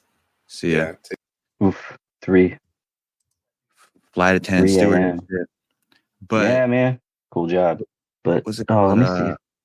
The Tavistock Institute was obviously they were trying to cater to the scholars and to the higher tier, what is it called? Higher class people, higher middle class people. And I think it was the Frankenhurst School that catered more to the counterculture, lower class people, and they were like in charge of the drug movement and rock and roll and the rebellious movement. So there is a class, and we talked about Netflix, and I think I looked into the Bernays having a grandson or grandnephew that used to be CEO. I don't know if he's still CEO of Netflix, and so there is a ruling class that know how to pretty much set certain behaviors, you know what I mean, and make sure we're NPCs. So that's not out there. Yeah, the Tavistock Institute was really deep. That one actually freaked me the fuck out. That episode, like, I remember doing it, and I remember like getting off camera and like going to eat dinner with my ex, and like sat at the table, and she's like, "You're all right," and I was like, "No, like I'm not all right." Like this, I was like, that was a really intense episode because they go even farther into like what you see in the workplace, like our team is a family, and be here more than you're at home. And it really, Tavistock Institute was a really big portion of breaking up the family aspect, and the 40-hour work week, stuff like that. Like that's all a part. Everything that has to do with like your like when you do like anything that you do, like training with a job, like big jobs, like any jobs, all stems back to the way that they built the hierarchy system with industries and the way that people look at careers and the way that people look at work. So it's like, when you hear that from a manager or something like that, it's like, oh, we're a family. Straight up. That's straight out of the Tavistock Institute and stuff that they wrote. So it's everywhere. It's in medical, it's education, and anything where you can get like those. There was definitely some. I'm pretty sure there was like 13 families stuff going on with that too, and it's definitely it infiltrated every aspect of not only American life, but every aspect of life, and it's daunting. It's almost as scary as of a concept as BlackRock. Like when you go into those, because those are such huge, and they're intertwined too.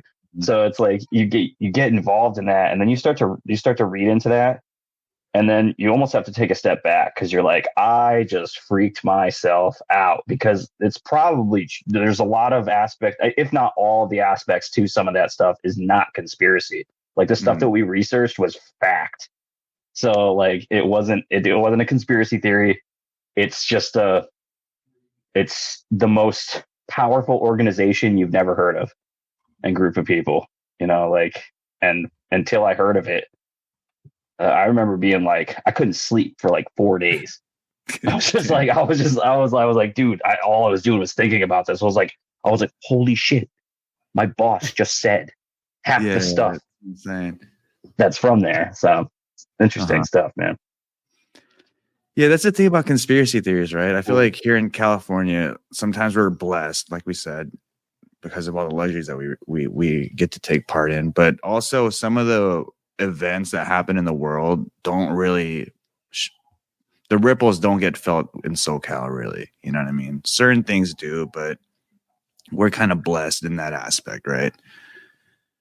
But when you see this Tavistock stuff and, you know, you can't turn off the conspiracy theory anymore because you're going to sleep for work and you go to work and you can't turn it off because, like you said, sometimes you go down these deep rabbit holes and some conspiracy theories you can put on a conspiracy theory shelf, but some conspiracy theories it kind of hits too close to home and you can't turn it off, you know, because even if you stop the conspiracy theory podcast, like it's still present in your life. Like this is going to be a constant. You just kind of lifted the veil on top of it, right?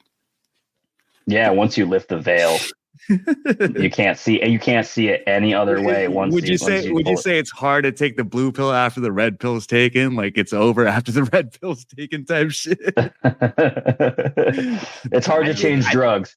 That is well said. That is well said. And I think that it's fucking hard, dude. Like I was telling someone the other day about this, and it's one of those things that I don't necessarily recommend in the sense of like digging into shit, because once you go too deep, which I don't even think I've gone that deep, to be quite honest with you, but I know I've gone deep enough to where it's fucked up my head a little bit, where I might not be the most pleasant person to be around at times, because I'm just like, dude, this doesn't. I feel you. I don't know how to explain it, man. And I try to be positive, and I try to be, but like I hear shit at work. People, no offense to the people I work with, but I think fucking half of them are fucking less than NPCs, to be quite honest with you. Fucking coughing on me while I'm fucking sick, motherfuckers, and now I'm sick. Fuck you. Anyhow, it's like a child, they're like act like toddlers where they walk up to you and they're just like. Look right in your face, dude. I'm not even kidding you, man. That was my last week right there, and I was just like, I was about one fucking mushroom chocolate away from quitting, and thank God I had some sense.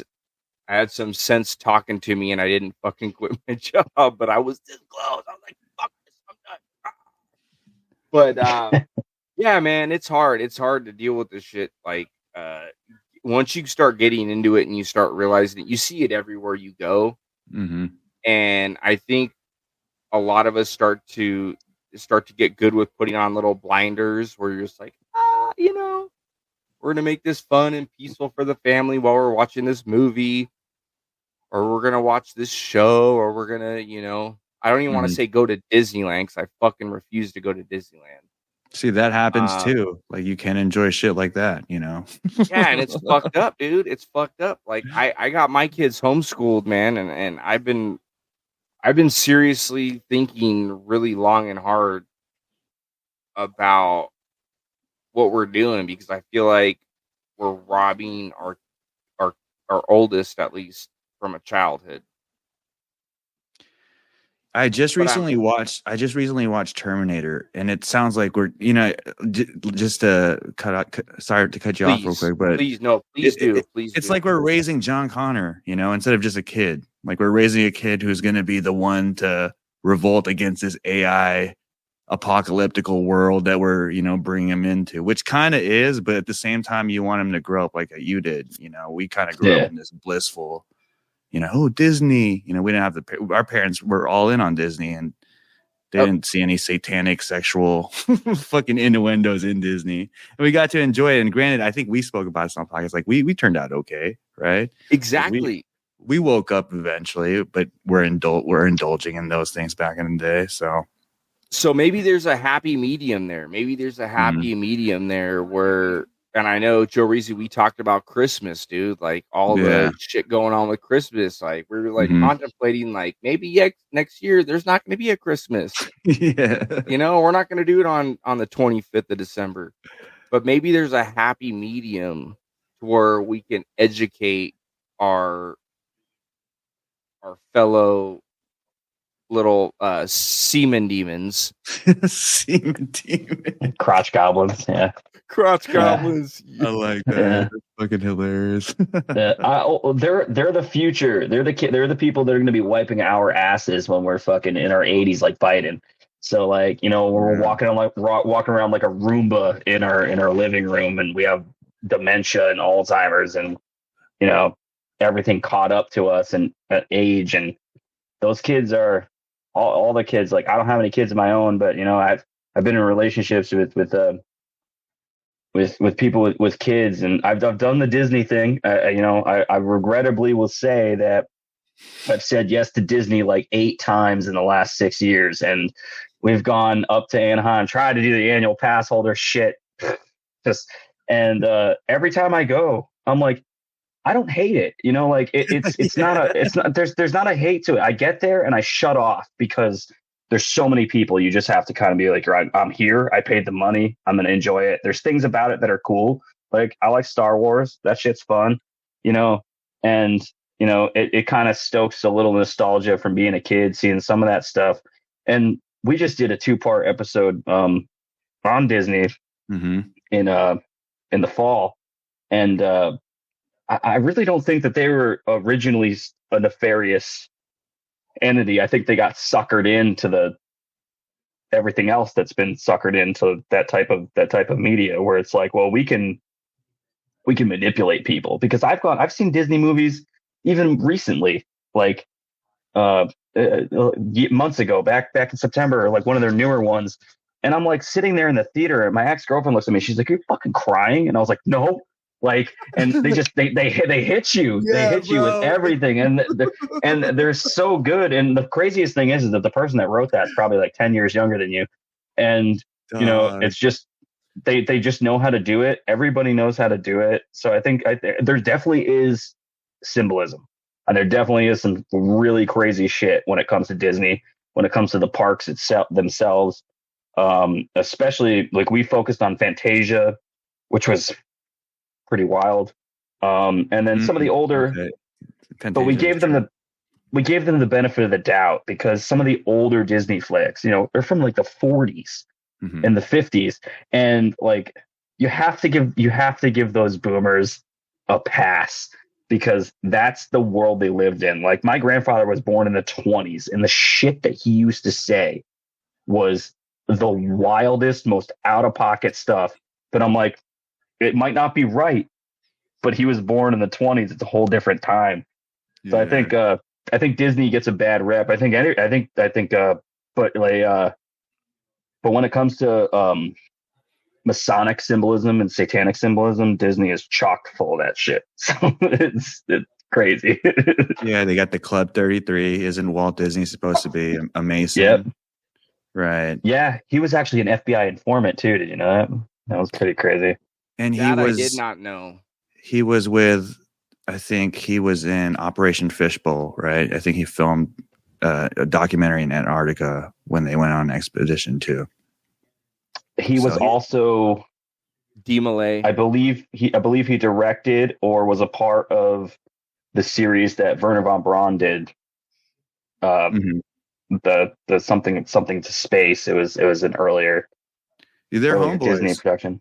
Yeah, I mean, it's because of rocket science, I guess, is the alibi. Yeah. Trust the science, you know. Trust the science, you know. Like it's. But yeah, no, they're people don't understand, like, the weird fact. Like, there's so many weird little things, like, when it comes to anything. Like, people say, like, the Nazis themselves, like their uniforms themselves. The Nazis, Adolf Hitler used to go to Massachusetts. I don't know if it was Nantucket or Martha's Vineyard, but he used to vacation there before the war. Loved it. Guess what Massachusetts state troopers look like? Nazis. Guess who stole the Massachusetts state trooper uniform? The Nazis. So, like, people don't see that shit when they make the joke in The Departed, where he's like, "Well, do you enjoy looking like you just invaded Poland?" And it's literally that. And that was a fact that I heard, and I was like, "There's no way." And I went through, and it's vetted. Like, I mean, it might not be exact, but he spent time in Mass, and those Mass stadies look just like. So if you're a Mass stadie, you fucking you got a Nazi uniform on, bro. Like, but like stuff like that, just like random little facts that people don't understand of, like, how things are so interconnected. Henry Ford supported Hitler. You know, like there was so much anti-Semitic, and even now, like, it's almost insane to see in 2023 I mean, we weren't around during World War II and the years before, but it's almost insane to see like that type of hate in our own country. Like for something like that, it freaks me out. And that's why I think like, oh shit, we're getting real close to some creepy shit. We'll talk about that because it's something I wanted to talk about too, because there's a lot of things that connect that. Because I remember, I think the first episode we had you on, I think you mentioned that all the rabbit holes leads to this one common ground, and it's anti-Semitism, right? There's, I mean, we even talked about it with Disney. Yeah. You know, that Disney was an FBI informant outing people in Hollywood, and a lot of the people in Hollywood that he was outing were of Jewish descent. So like there was a lot of a lot of stuff like, and that entire anti-Semitism is its own thing. That like we did some Holocaust denial episodes and went down those rabbit holes, and let me tell you, those are not fucking fun to go down, because I wasn't alive. Yeah, I wasn't alive during that. You know, I definitely don't believe that those numbers were faked. And there's definitely like people do fucking crazy shit. So, you know, and unfortunately 99.9% of the people that were around during that time are all dead. So like we can't even prove anymore. And the people that have proved all the things that have happened that are horrible, they just, you can't even find it on the Wayback Machine. Like it's just gone off the internet, all that stuff. And now that you got all these people, all these fucking people riled up with this Palestine and this fucking Israel thing, and you got anti-Semitic shit, and then the other side of it fighting. It's. I said it a couple years ago. I was like, you know what? I think I might have said in like 2018. I was like, this country is so fucking close to where Germany was in 1920s. I was like, that it scares the shit out of me that like, and we don't have German population. We got American population. We got millions and millions and millions of more people, and a lot of unhinged motherfuckers. So it's with a supercomputer in their pocket, where they can go down that rabbit hole. But yeah, I don't know. Whatever you think about all that, I think it's kind of flabbergasting to see that type of stuff coming out, because it's never been on my radar. So and then just like seeing it, it's like, wait, what? You just said that? You said what? Like, you know, like bar talk, just like regular bar talk. People are just saying something, and you're like, like, bro, you can't do that here. No, yeah. Sometimes in the workplace too, you know, you have people who are just kind of like socially gotta be careful, ignorant of like their space, and just saying outrageous things. It's like, yeah, I'm down to talk about this, but not here, bro. You know what I'm saying? Nope. We have the right to do it in this country. You can talk about whatever the hell you want. You can say whatever the hell you want, I guess, within reason. But yeah, I don't know what's going on with that. Take it while you can, dude, before we're fucking stripped of our rights, man. When I'm at work, dude, it got to one point, I met some dude, and I'm trying to reconnect with this guy, but he has a website that he created with his brother, and he's got these rap sheets of all these different theories of all this different crazy shit. Dude, I was printing them out by the hundreds, and I was bringing them to work and fucking handing them out like they were going out of stock. And some people look at me like I'm crazy, and like, you know what? I am proud to be that crazy fucking conspiracy guy, but most of the people I work with, like, it's kind of fucked up, because I'm not even like having to argue my point. Like, they're not even gonna argue. They're just like, oh, okay, that sounds good. And I'm like, no, motherfucker, argue with me, like, debate with me, like, tell me why I'm wrong so I can tell you why I'm right on these things, you know? Like, this is too easy. This is a piece of cake. And the reason why I don't like it like that is because if you're arguing with me and I not prove you wrong, but you realize that you were wrong, your illusion gets shattered, pretty much. Yeah, but you put up a fight because you believed in something. But when I'm talking to a fucking doorknob, a doorknob, or a fucking rock, like, you didn't have an opinion to begin with, right? Like you don't care either way. So now I'm like, fuck me, dude. Never mind. Fuck off. I'll flip my burger. What do you want for lunch? You like onions or no onions? What kind of cheese you want? I'm a pepper jack cheese kind of guy. Please don't tell me you go for that bullshit American cheese unless it's for a classic smash burger. Okay, because that's not fucking cheese. Pepper jacks is the way to go. Jack. There you go. Pepper jack all day. See, great minds think alike.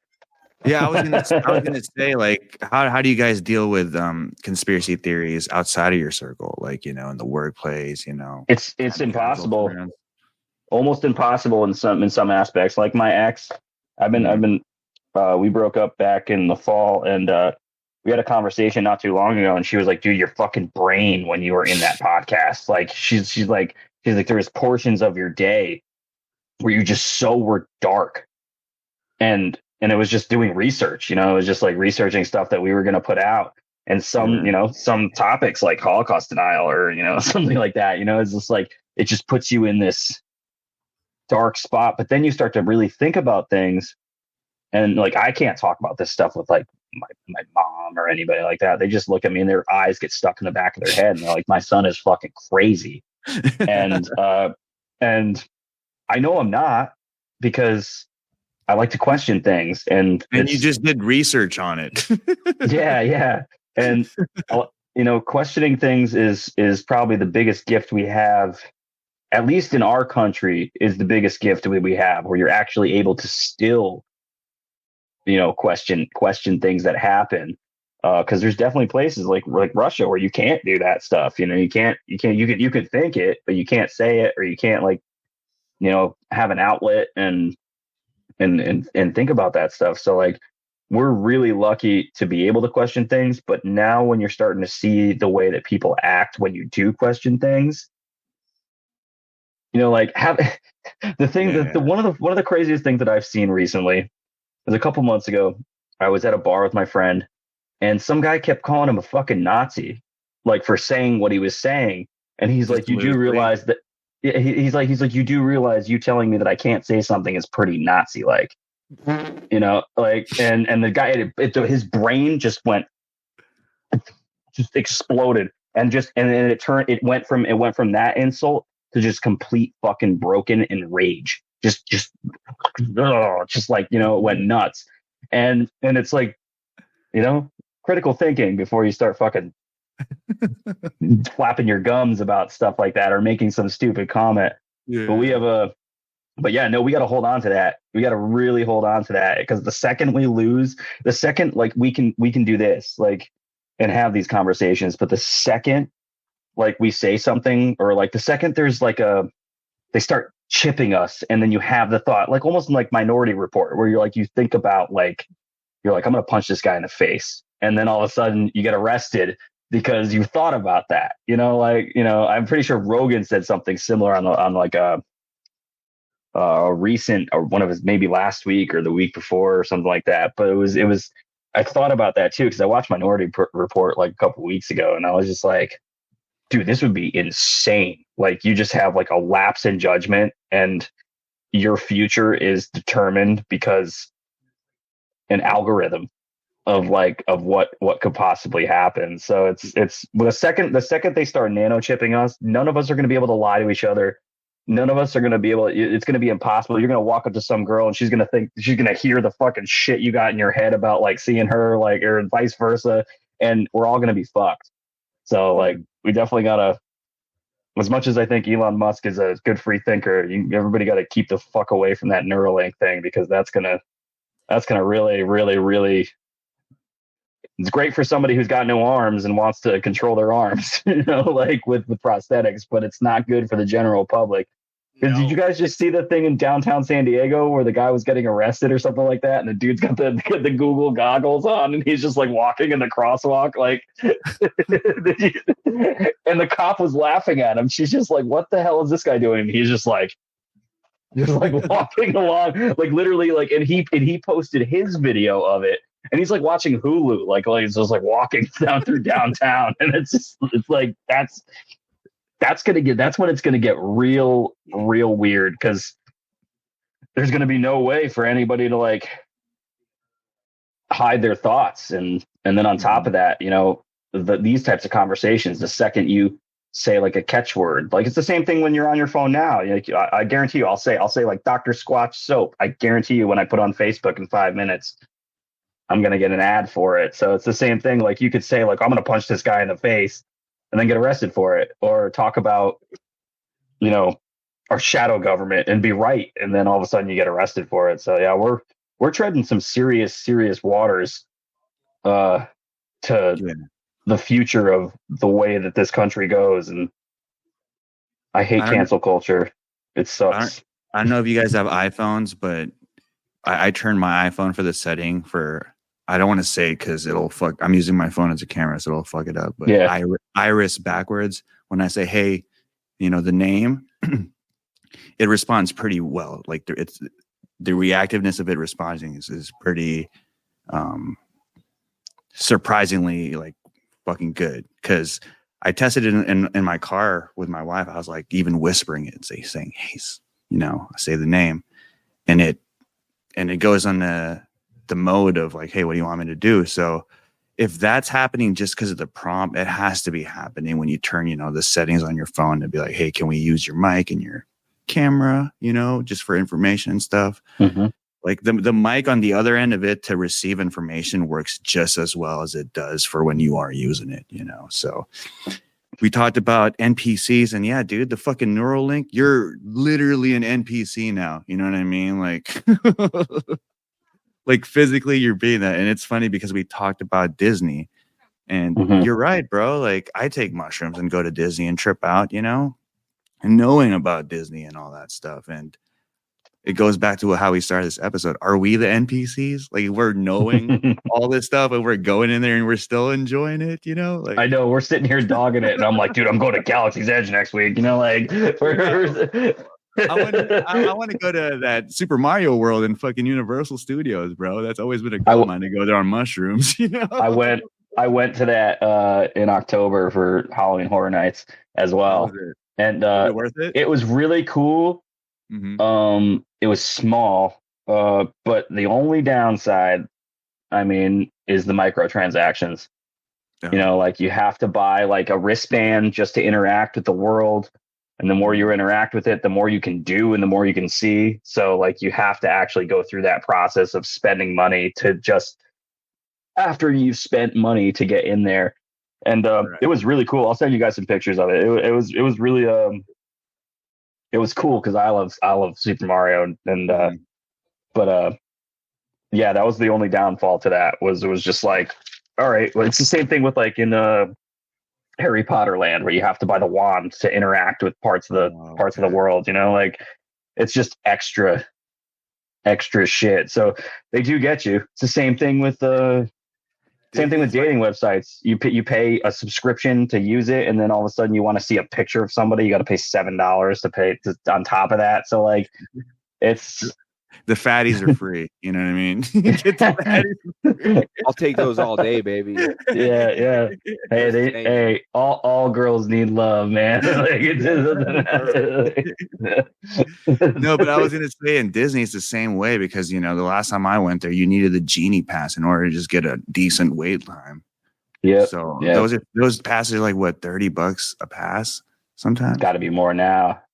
Ridiculous. I don't know. The last time I went, my previous relationship, her son was special needs, so we had the disability assistance. So we were able to like get through. Like you book a ride, and then you get a wait time and go to it, and then you go to it, and as soon as you hit that, you book another one. But you couldn't be in the same area, like so you couldn't do two things in Galaxy's Edge at once. You'd have to do like the Rise to Resistance ride, and then go do like Snow White or something, and come back to different areas. But it did help, you know, like I was able to in one day do literally everything in that park. So like, but if you don't have that, or you don't have the genie pass or whatever the magic key is or whatever all the stuff is now, I mean, you might be able to get 3 or 4 attractions done in one whole day. And on top of it, you've already spent like $280 a person.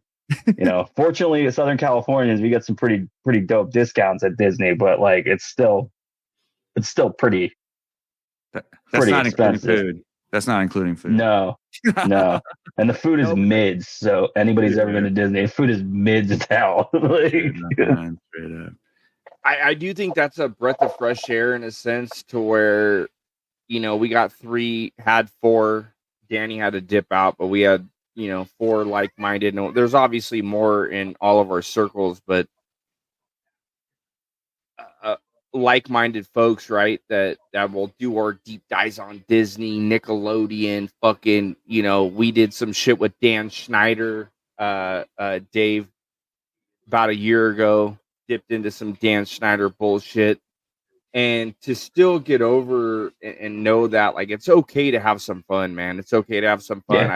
I think it's more beneficial if you are aware and you kind of know what's going on. Because now after hearing both of y'all talk, I'm like, maybe we can do Disney. Maybe we can do Disney. No carnival trips. We're not going on no goddamn oceans. No sailing off to any islands, for say. But I think as long as you're aware and you keep your kids in sight, you keep your you just pay attention. Don't be dumb. Pay attention. I think we can still enjoy these other things in life instead of picking them apart and shitting on them. If that makes sense. Well, ultimately Disney is for the kids. I mean, there's a lot of people that are not kids that go there, but like I mean, you do have to turn it off a little bit because it's the same thing. I mean, you can go to the movies and watch, a movie like Barbie or Oppenheimer or something like that. And there's still controlled programming and all of that. And we just have to understand that, like, it's entertainment. It's the same thing with certain music artists. I'm sure certain podcasts have taken the bait, some larger ones to be a part of some type of, I wouldn't say agenda, but like a narrative that people follow. So yeah, like Disney are they evil in a sense? Probably not, but there's definitely some wacky programming. And as long as you just watch not even just watch your kids physically in a park, because there's fucking a million people there and they'll just disappear.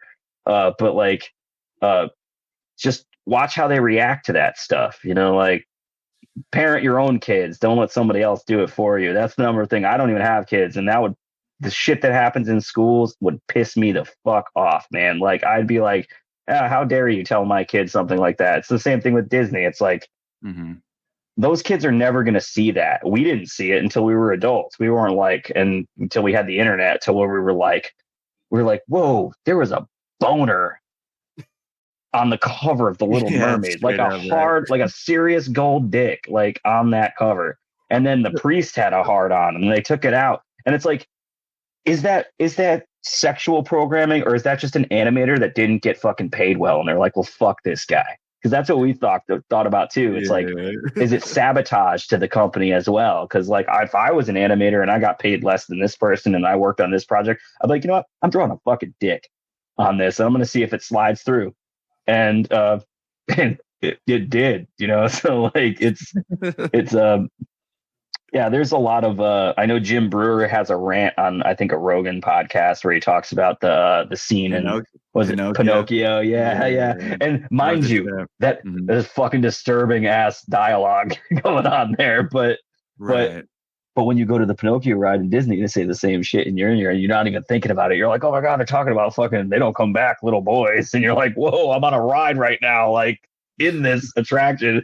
So yeah, you gotta take it with a grain of salt. And I'm sure there's a lot of tinfoil hatters that probably will listen to this episode and be like, you guys are fucking shills, dude. You guys still go to Disney and still take your kids to movies. And, it's like, well, you can't live miserable, like I'm sure there's a lot of people that have great lives and have never been to Disney, but I'll tell you this, I'm going to do my best to put Disney on the list for 2024, to do it just to say I did it, because I went. Yeah.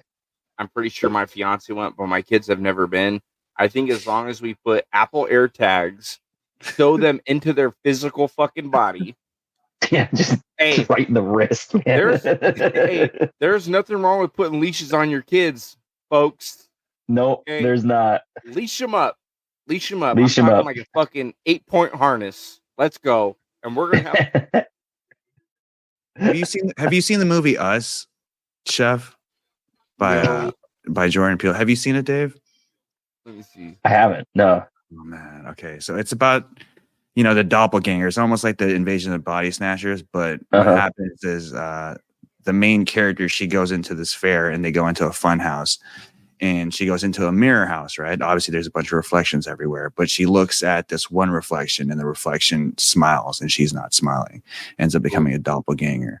So, you know, the movie plays out. She's afraid of going back to that location. But the twist is that doppelganger took the main character and the whole movie, it was a doppelganger, right? So I just had this crazy idea of what if that happens in Disney? You know, there are those underground walkways for the staff to go navigate to different sections of the park for shortcuts. You know, what if that happens with your kids? You get a doppelganger type thing. It's just a crazy idea, but the greater question that I wanted to ask you guys, since we're getting almost into that 2-hour mark, is I asked my wife this, and I told Chef this: if a doppelganger took my place, how would my close relatives and my family know it's me and it's not my doppelganger? You know, what's something about you that makes you unique that, you know, if there was a doppelganger trying to be like, no, I'm Declassified Dave, what would set you apart, man? I don't know. It'd be really tough because, like, it's a deep question. Yeah, well, because I always think about it sometimes on the aspect of like if you die, do you just wake up the same person in the same spot that you like? And what if you did, like, you wouldn't know it happened. Mm-hmm. So like if you wake up and not like even like a doppelganger, but like in someone else's body, you wake up as the same person, but it's a different life, a different universe, different dimension, different timeline. And there's something just slightly different about that person. Like, I think about that a lot because especially when like really, really gnarly shit happens, like somebody gets into a car accident and then all of a sudden there's a shift in their personality and nothing's the same with them. You know, like you have that with like relationships. I've had that in previous relationships. I had an ex that got hit by a car, and 6 months after that, it was like a different human being in there. And it's like, is this even the same? Like, are we even in the same, like, am I in the same timeline? Did this person just end? So like, but yeah, when it comes to doppelgangers, man, I wouldn't know what would set me apart. I don't think I'm that unique. You know, there's a lot of guys who look like me out here. So, you know, yeah, maybe a freckle or something like that, or maybe certain things that I say. I think a lot of it has to do with probably personality. You know, like if, you know, you might say a certain phrase and then all of a sudden it changes after knowing somebody for like 20 years. Then all of a sudden they're like, wait, the same phrase they're saying, you know, like the cadence might be a little bit different. And like, I say that's the only thing. Maybe like birthmarks, like that's probably the only thing you'd probably be able to not tell. Or, I mean, voices, I think, are the hardest thing to mimic. When if you look imagine somebody looking exactly the same as me and having the same voice, I feel like somebody who looked like me would probably have a different voice. Yeah. I don't know. That's a hard one that I'm gonna have to like really think about that. So I don't really have a great answer for that. That's trippy, man. What about you, Chef? Do you have an answer for that? Because I got to really think before I answer that myself. I have a funny one. And I don't even know if this is even going to play well into this answer, but I just did a show before this, and one of my buddies was telling me that he talks to ChatGPT and they have a good relationship. And he's like, yeah, I call her like Q, or I forgot what, but he told me she calls me shrimp dick.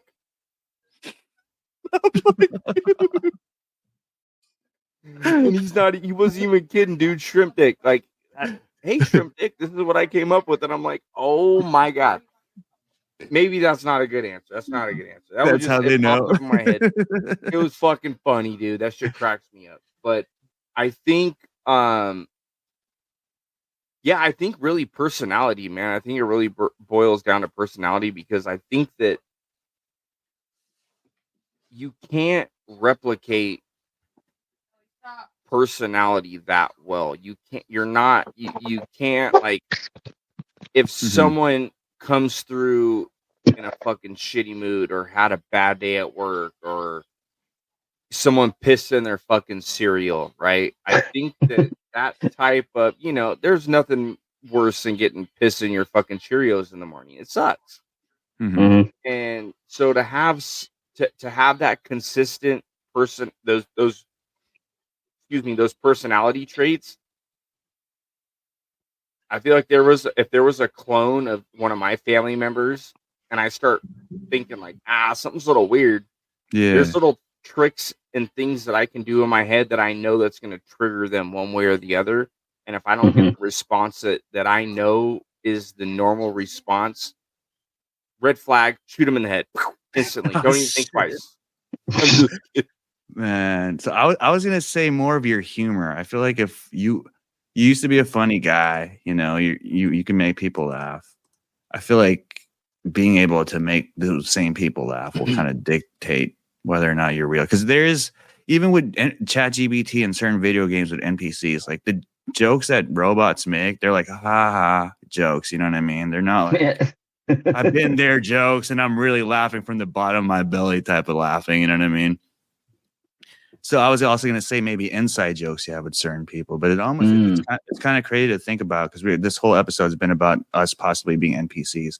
I feel like it's your reaction because if you're mad too, like certain ticks, right? Like if like someone, I don't know, like dragging their shoes while walking pisses you off, and like for some weird reason, that's just your tick. Then that's probably what sets you off. The clone didn't get, which is kind of funny because.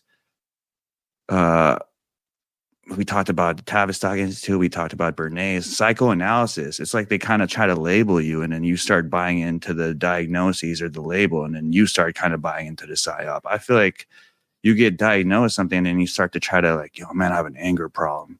Maybe you do have an anger problem, or maybe the things you're surrounding yourself piss you off. So maybe you need to change your surroundings type shit. You know what I mean? So I feel like your innate, like instinctual reaction and emotional trigger to things might be your signature imprint because bots, like I was also going to go on a tangent that, our phones can kind of capture our behaviors and our thought patterns too. But at the same time, it doesn't really capture our emotional output and our ticks in real time, because sometimes we choose to just not be on our phone when we're feeling like shit type. You know what I mean? Yeah. So yeah, no, that makes sense. crazy. Like triggers for sure. Because if you've known somebody for a very long time, if you say that one thing or something that they like, just something small, like you said, like somebody you've known like a sibling forever or something like that, and then. All of a sudden there's some weird situation where you have a doppelganger and they used to eat with their mouth closed and now they chew with their mouth open, and you're like, wait, what just happened? Like, what happened here? Like you just spent 35 years eating like a normal human being and now you're eating like a cow. Like, what happened? Stuff like that. Maybe the way that somebody puts if you're in a relationship with somebody, the way that they get dressed, people are kind of, they get into patterns. Some people put their socks on before their pants. Some people, put their, socks on afterwards, and then they start to change it. And you're like, that's not like something that would be like, that's not like you're an avid drunk driver. You get into a car accident and you stop. That's like, it's something completely different where it's like, why did you change that? And why would you even think about that? And you would never ask them to be like, so why'd you change that routine? What pissed you off or changed in your life to where you're going to be like, you know what? It's not working out. I got to put my pants on before my socks now. It's right. It's interesting because for them too, it's kind of instinctual. Like it's one of those things when they notice it's kind of weird to bring up too, because it's something so abstract that they can't even really put their finger on until they, really take the time to meditate on it and then pinpoint it. But you notice that they don't like what shoe do you put on first? You probably always put the same shoe on first. Mm-hmm. Like you probably always stick your foot in in one of those shoes first. And there's never a time where you even think about it, but you could be watching like your wife, you know, for the last 15 years, and she puts on her left shoe and all of a sudden she starts doing it right. And you're like, Oh, who fuck. are you? Who are you? Or even like Like, doing these shows, you know, like let's say you're just like a bot, just I got to do some research. You know, you finish and you're just okay, and just like okay, I'm gonna go have some cereals. Like obviously, for me too, going down these rabbit holes, I go down a lot of these rabbit holes that go into the occult and like religion. And being, you know, a previous Christian myself, it's weird coming back to faith and religion. Sometimes when I go through tough times and I want to pray, I'm like, damn, who the fuck do I pray to now? You know, because I've said some crazy things and I've gotten down some rabbit holes that have shattered some beliefs that I've had in the past. So my friend, a really close friend of mine in LA said a really awesome thing about because he's really big in the God thing, but not in the religious sense. He was like, dude, I got a cat from a friend who the cat kept attacking his kid. And he's like, you got to take my cat. Like, you know, like, or else I'm going to have to like bring it back to main society or give it up. He's like, you got to take it. And he goes, as something as simple as like, he's like, that cat showing me unconditional love. He's like, that's God. It's everything. It's everything around us. And I was like, that's a really interesting and nice way of putting that thing, especially if you come from a background that's like hyper religious. Your family was hardcore about, you know, doing that stuff. And then you really think about, because he mentions things that you would talk about in the Bible, like the Father, the Son, the Holy Spirit. But he's like, it's not religious to me. He goes, you can go outside and feel the sun on your face. And that's what that is, you know, like, and that simplifies it kind of. He goes, I think it's just an unattainable thing that humans will never be able to understand. Not necessarily a bearded guy in the sky, you know, like stuff like that. So bro, I subscribe to that. Why do you think dog backwards is God? Dogs are the you know what I mean? Man's best yeah. You know, I also said this thing, like I feel like dogs and cats are angels because, you know, that's why they depicted them as humanoids in ancient Egypt. But that's just kind of like a fanatical fantasy. Yeah, maybe they were symbolizing unconditional love from pets, you know, like that's the way that, you know, that's because realistically you could have a cat and you could yell at that thing, get the fuck off the counter, like, and it's still going to be like, I love you, dog.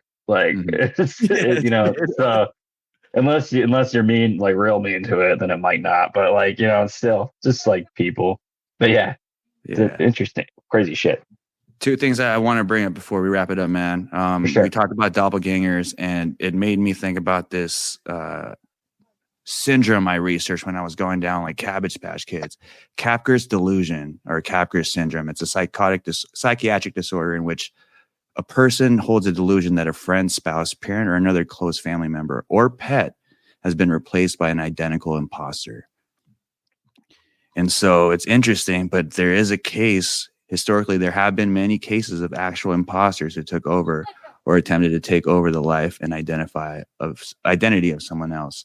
The case of Christine Collins resulted in her legitimate commitment to a mental hospital until the imposter who pretended to be her disappeared son confessed.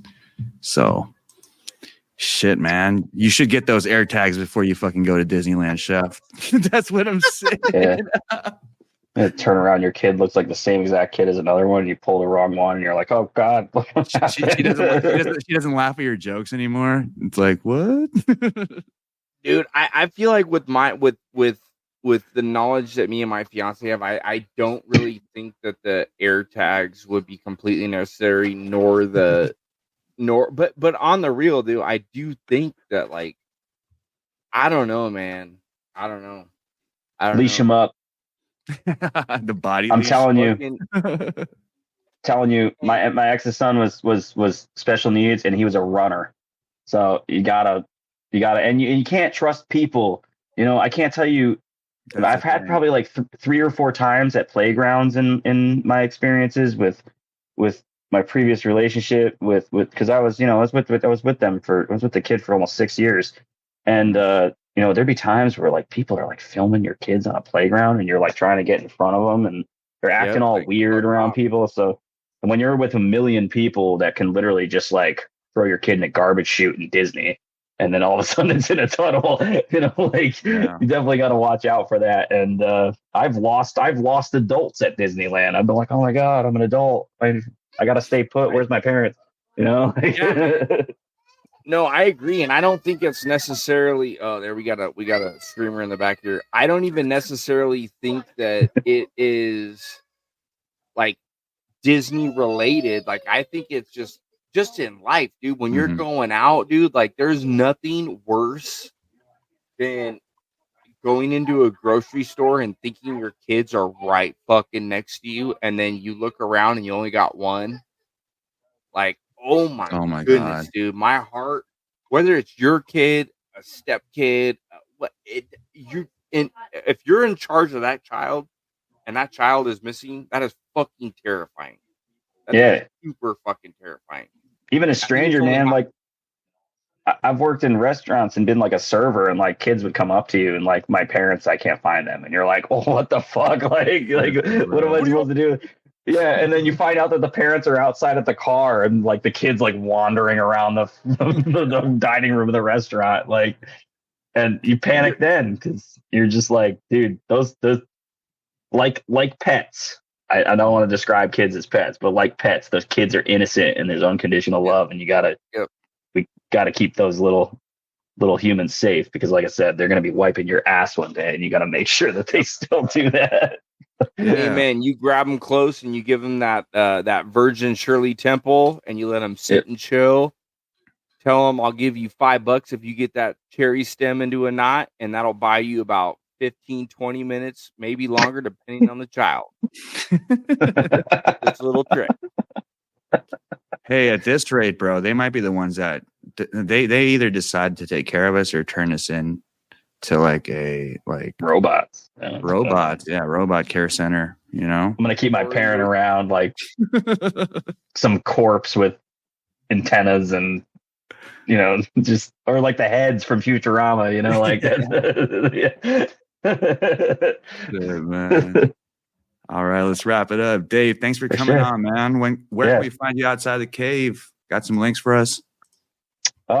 Same links when it comes to all the others.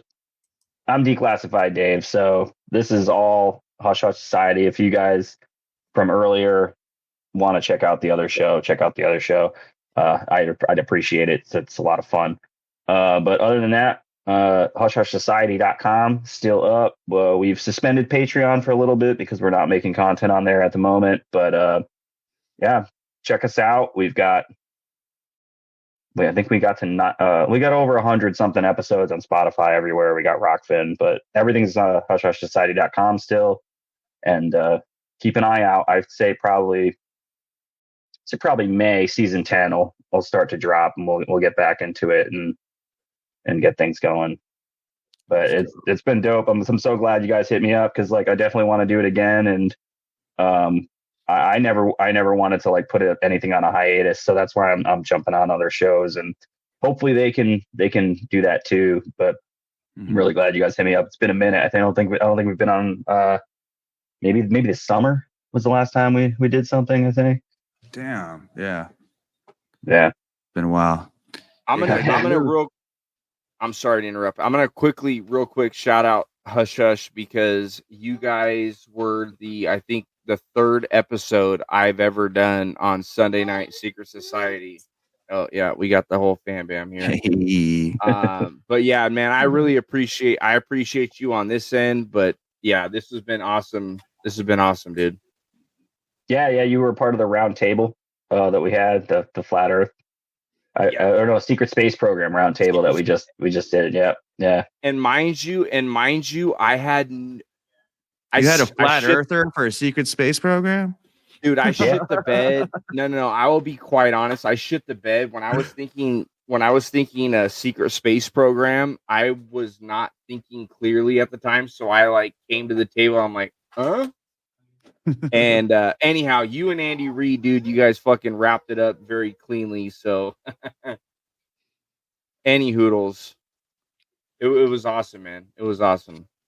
Yeah, we'll do it again. We'll get you guys back on there. We'll probably do a round 3, and then we'll have a whole new slew of people, but you guys will definitely be on it because I don't think any of the rest of you guys have been on it. I think you were the only one that was a part of both of those. Well, that was before I was even invited on to join Joe Reezy and the gang at the Cave, man. So I'm super blessed. This whole cave thing is a complete separate other thing, which has been beautiful. It's been an amazing. I've said this before, but I just fucking so honored, so blessed. I love it. It's unlike any other fucking podcast. I don't even like to call it a podcast, in my opinion, because it's a community. It's much greater than that. But anyhow, long story short, I'm blessed to be a part of it, man. I appreciate you, Joe Reezy, the whole caveman. I'm appreciative. Look at that. Hell yeah, we're like NWO. Maybe since I'm kind of local-ish at this time, maybe we can all link up and do something like live, like. Bro, you read my mind. So the last thing I'll say before we wrap this up is, we live in Cali, and before I ever move out of Cali, I want to get all the guys in Cali to have like a camping trip or do some kind of episode. That'd be rad. Shasta. Let's go to Mount Shasta, bro. Let's see what's up over there. Do a UFO, UFO trip. Yeah, maybe a weekend or something. A hike. Around the tunnels. I feel like that'd be pretty crazy. Yeah, for sure. We can definitely link that up. Get ourselves some Starlinks so we can actually broadcast it live, and that'd be fucking tight. Let's do it. We might come back as doppelgangers. Who knows? That's why that question was asked. All right, that wraps it for us in the cave. If you want to talk more sports, music, aliens, whatever you want, you should go deeper down the cave. Join the Discord community. Link on our Patreon page. You can find it on our website, K4V3.com. Check out our sponsors at SafeLightCandle.com. Dave, thank you for coming on. Chef, it was fun. Thank you. Peace out, guys. Guys, have a blessed night. Stay fly, be kind. Hasta la pasta.